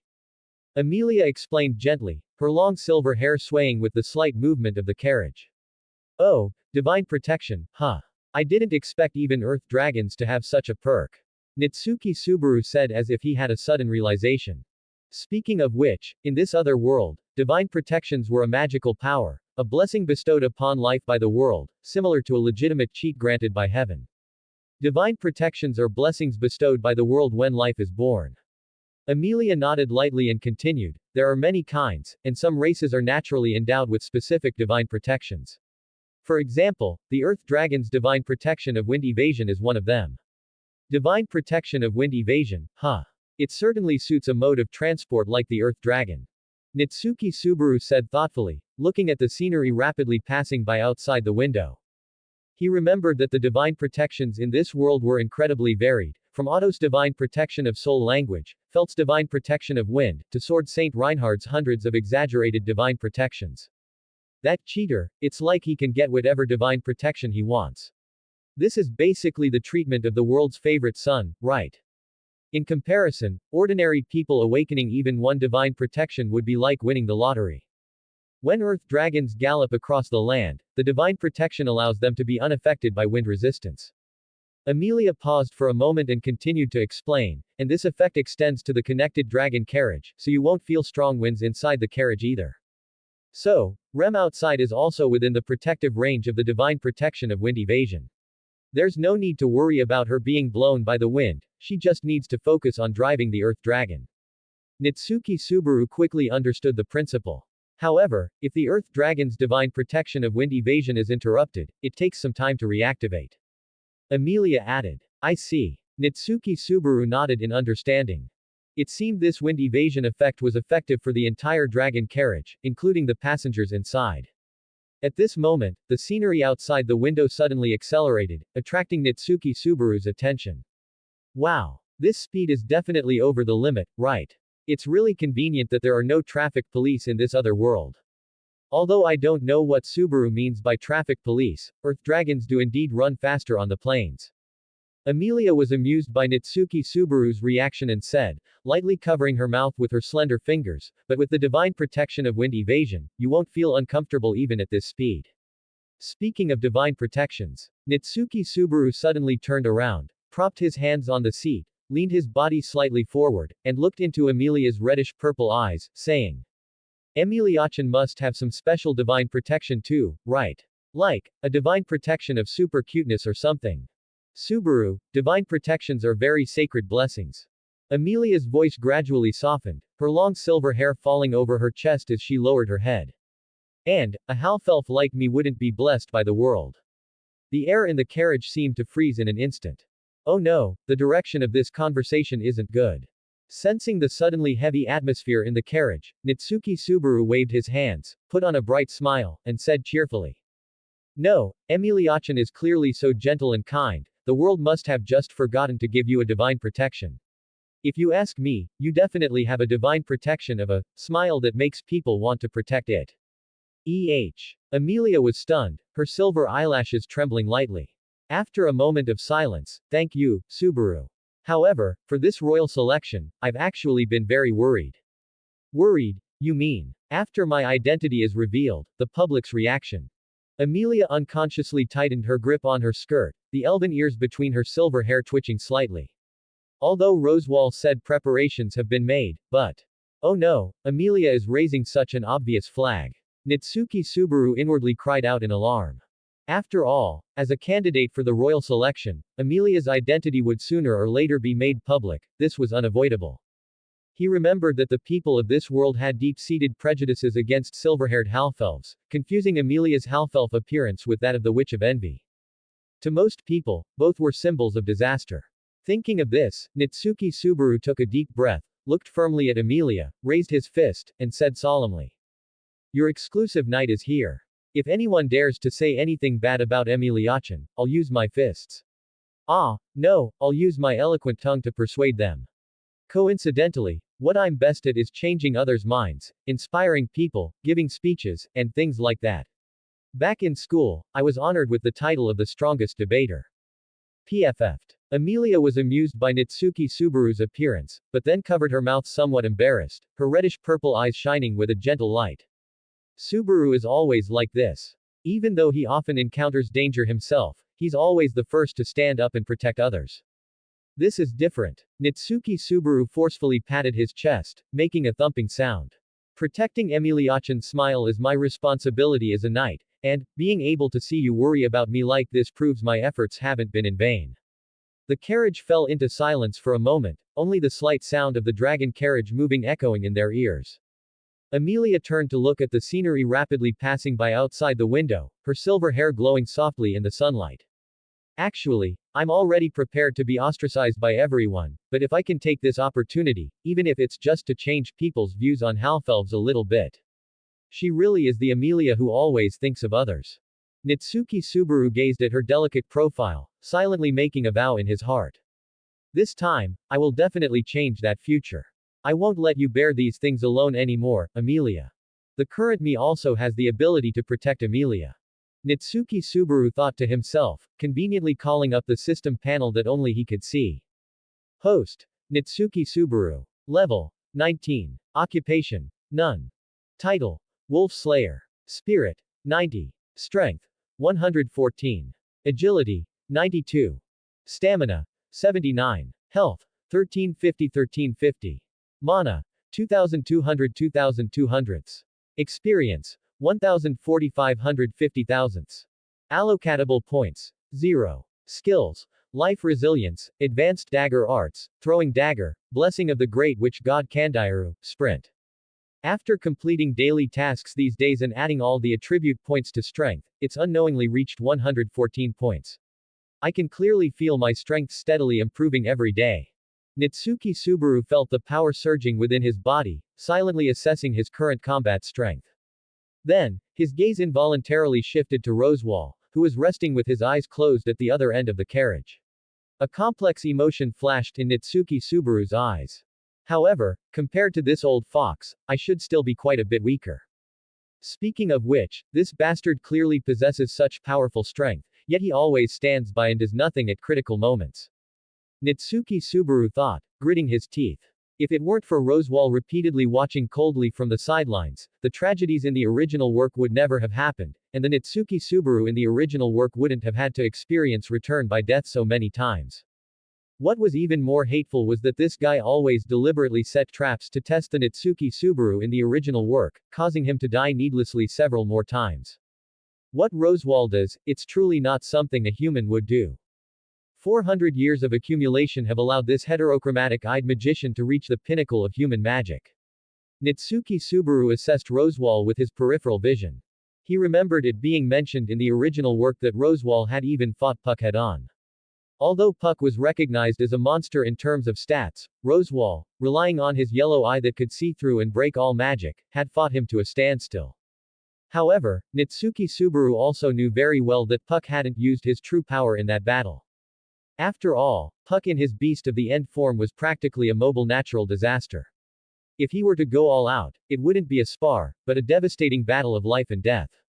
In that case, Natsuki Subaru calculated inwardly. Roswaal indeed represents the limit of human magicians. His mana reserves are second only to Amelia's, he's proficient in almost all schools of magic except healing, and he even has some close combat ability. Thinking of this, Natsuki Subaru couldn't help but frown. This kind of all-rounded opponent is indeed extremely troublesome. Not only could the opponent cast various attribute magics, but he also possessed hundreds of years of combat experience, like an insurmountable mountain. But then, Natsuki Subaru secretly cheered himself up. Actually, there's no need to worry too much. With the player system, my growth is cheat-like.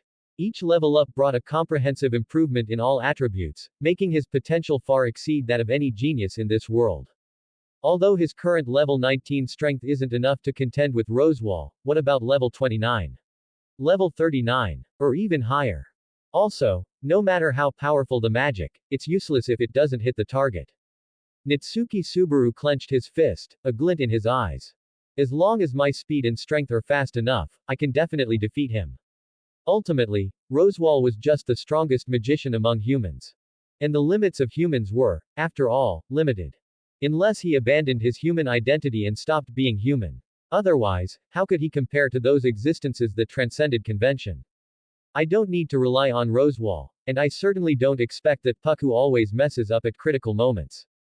Thinking of Puck's reputation as a god in internal conflicts, but useless in external ones, Natsuki Subaru couldn't help but rub his temples. That spirit always disappeared at the most critical moments, but when it came to dealing with his own people, he was more active than anyone.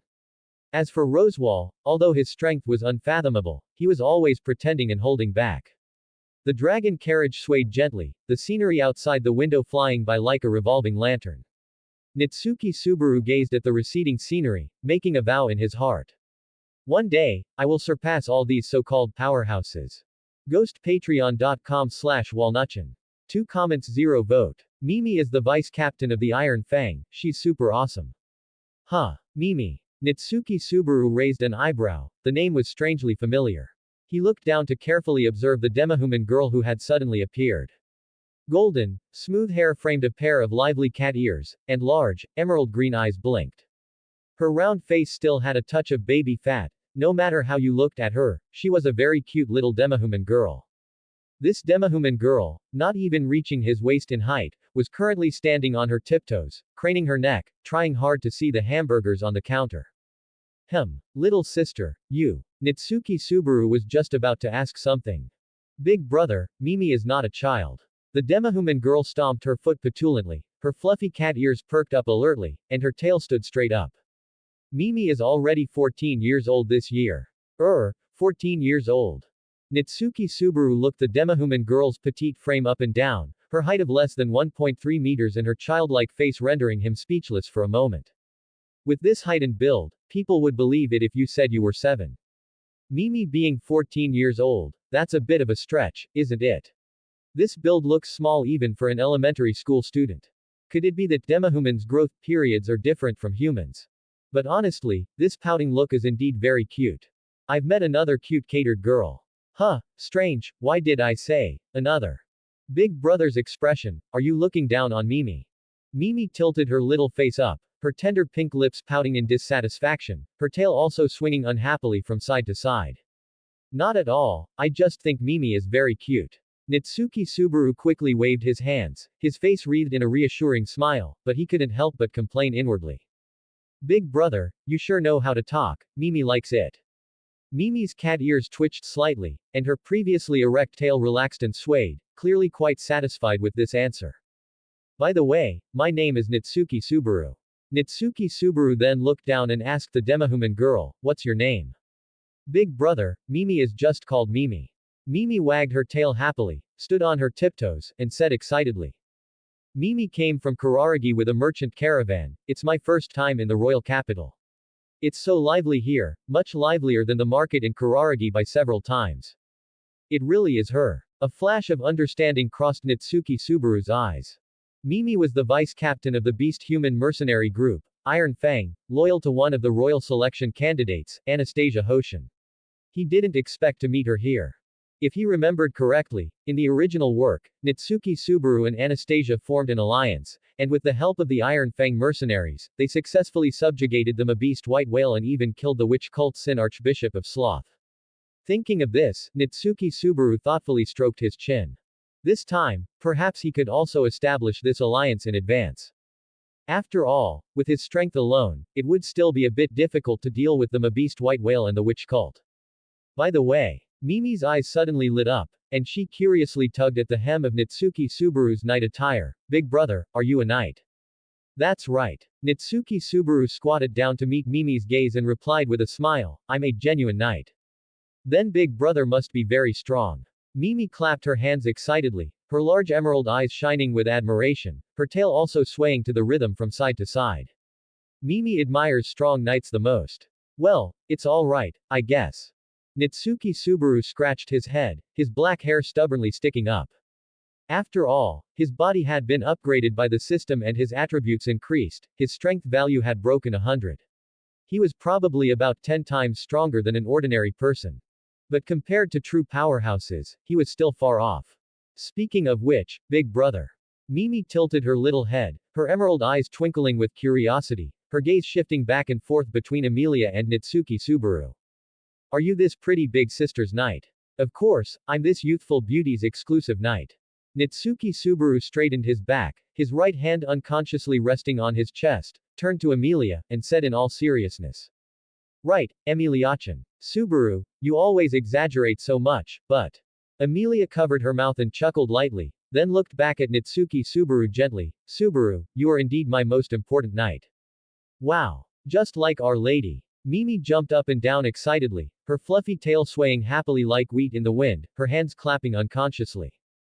Our Lady also has an exclusive knight, and he's super strong too. Is that so? Natsuki Subaru nodded thoughtfully. If he wasn't mistaken, Anastasia's knight should be Julius, known as the kingdom's finest knight. But, speaking of which, both are knights, I wonder how my strength compares to Julius's S. Although the system has made me much stronger, that title of finest knight isn't just for show. Although in the original work this guy was quite the Yuri bait, that title of strongest swordsman wasn't just for show. Mimi, that insignia is. Amelia's gaze was drawn to the exquisite insignia pinned on Mimi's collar. This is the mercenary group's symbol.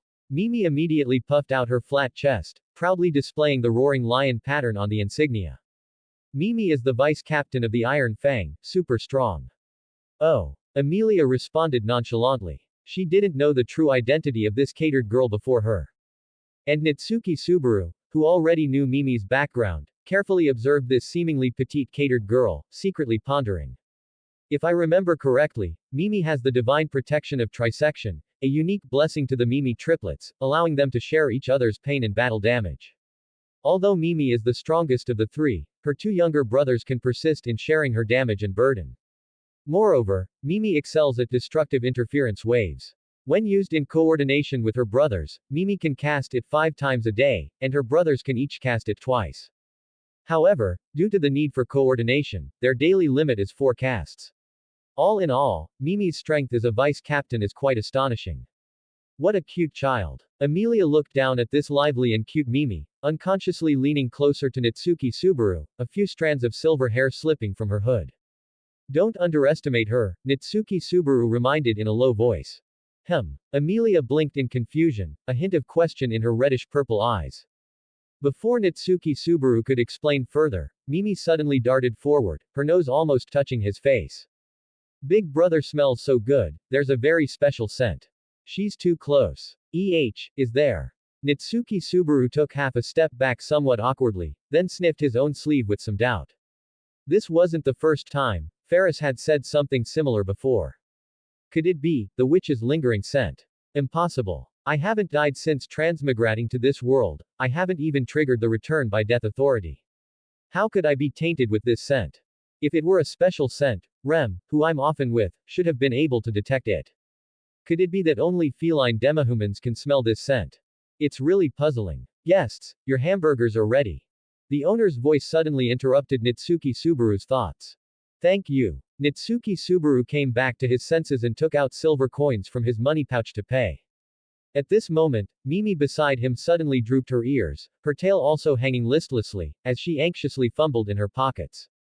Oh no. What's wrong? Mimi. Seeing this, Nitsuki Subaru looked down and asked. Mimi has no money on her. Miss clearly gave me spending money before I left. Mimi pouted aggrievedly, then suddenly slapped her head, her cat ears twitching along with the movement. I remember now, I saw a fish cake stall in the central plaza just now. Mimi took out all her money to buy fish cakes. In that case, I'll treat you to a hamburger. Nitsuki Subaru said straightforwardly to Mimi. But, Miss said I can't just accept food from strangers. Mimi hesitated, wringing her fingers, her eyes fixed longingly on the fragrant hamburgers in the display window, her stomach appropriately letting out a gurgle in protest. Don't worry about such a small thing. Nitsuki Subaru waved his hand, then showed a bright smile. Besides, didn't we just get to know each other? We're friends now, just consider it a treat for the cute cat. Ahem, I mean, a treat for the cute Mimi. You know, before coming to the royal capital, Rosewall had already given them a considerable amount of activity funds. Anyway, he felt no psychological burden spending Rosewall's money. Big brother is the best. Mimi immediately jumped up happily upon hearing this, her tail held high. Mimi will remember this kindness. No need to be so polite. Nitsuki Subaru waved his hand with a smile. At this time, the owner handed over 3 steaming hot hamburgers. Mimi stared eagerly at the food, a hint of sparkling saliva visible at the corner of her mouth, looking just like a starved little kitten. Well, she is a cat. What a cute child. Amelia was infected by her vitality and couldn't help but show a gentle smile, lifting a corner of her hood and taking a small bite of the hamburger. This taste. How is it? Amelia, does it suit your taste? Nitsuki Subaru asked Amelia. The taste is very special. Amelia nodded slightly, took another small bite, and savored it. The bread is very soft, and this sauce's flavor is also very unique, it's delicious. I was worried that the hamburgers in this world wouldn't suit your taste. Saying this, Nitsuki Subaru himself took a large bite of the hamburger, nodding as he chewed. Although it's a bit different from hamburgers made by modern fully automatic hamburger machines, this meat patty is fried just right. Fully automatic hamburger machine. Amelia tilted her head, a puzzled expression on her face. Ahaha, a hamburger machine is just a tool for making hamburgers in my hometown. Nitsuki Subaru quickly bluffed his way through, turning to look at Mimi beside him. How does Mimi find it? Before he could finish, Nitsuki Subaru was stunned.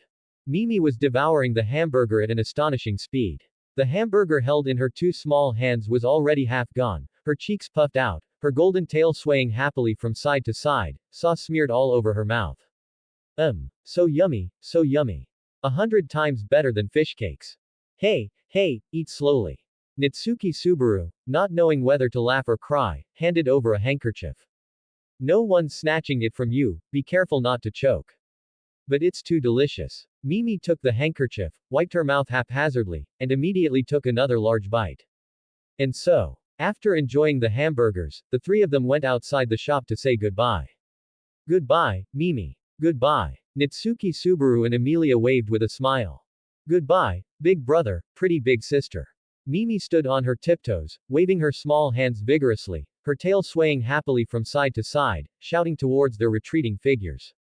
Just then, a gentle female voice with a Kuraragi accent came. Mimi. Mimi turned around and saw a young girl in a white formal dress slowly walking over. Her light purple hair fell like silk, her youthful face carried the unique freshness of a young girl, yet it revealed an intelligence beyond her years. A well-tailored white formal dress outlined her slender figure, the collar and cuffs adorned with exquisite lace. She wore a white round hat, and a snow-white fox fur scarf was loosely wrapped around her neck, adding a touch of nobility to her. Beside the girl stood a tall, purple-haired knight, exuding elegance with every move. The newcomers were Anastasia Hoshin and her knight, Julius. Miss Mimi immediately and happily pounced into Anastasia's arms, rubbing her little face against her chest. Oh my! Anastasia dotingly Mimi's head, but her gaze thoughtfully followed the two figures about to disappear around the street corner in the distance. Mimi, why are you here alone? Those two just now were. Mimi was eating super delicious hamburgers, a kind big brother treated me. Mimi gestured excitedly, her cat ears twitching constantly, then she stuck out her tongue somewhat embarrassedly. Because Mimi spent all the money Miss gave her on fish cakes in the Central Plaza. Lady Anastasia. Julius bowed elegantly, his purple hair glinting slightly in the sunlight. The silver-haired lady just now seemed to be Lady Amelia. Anastasia's green eyes widened in surprise, then a meaningful smile appeared. This is truly a delightful encounter. That big brother is super nice. Mimi continued to add excitedly, her long tail held high. And he has a very special scent, like sunshine mixed with the smell of fresh grass. Is that so, Mimi? You seem very happy. Anastasia raised her exquisite eyebrows with interest. But it's rare to see a boy that Mimi cares so much about. By the way, Big Brother is that silver-haired sister's knight. Mimi added. A knight, you say? A hint of surprise flashed in Anastasia's eyes, then she turned to look at Julius, her green eyes filled with inquiry. Julius, do you know that knight? Lady Anastasia, I do not know the knight beside Lady Amelia. Julius shook his head slightly. Is it a newly recruited knight for the royal selection? Anastasia lightly tapped her chin, thoughtfully gazing in the direction the two had disappeared. Truly interesting information. Miss Mimi tugged Anastasia's sleeve, her emerald eyes sparkling with anticipation. Mimi wants to eat another hamburger, can I? Of course, you can. Anastasia replied gently, taking out a handkerchief embroidered with the Hoshin Trading Company's crest from her exquisite handbag, and lightly wiped Mimi's little face. Eat as many as you want. But, you can't get sauce all over your face again, okay? That's not ladylike. MMHMM. Mimi nodded vigorously, the pair of cat ears on her head shaking happily. Mimi will be careful. Shall we investigate that night immediately, Lady Anastasia? Julius bowed slightly, his amber eyes filled with inquiry. No need to rush, Julius. Anastasia shook her head lightly, a shrewd light sparkling in her green eyes. Since they are in the royal capital, as Amelia's knight, he will surely attend the royal selection meeting. I'm rather looking forward to the day we formally meet. Understood, Lady Anastasia. Julius nodded slightly. Ghostpatreon.com/walnutchin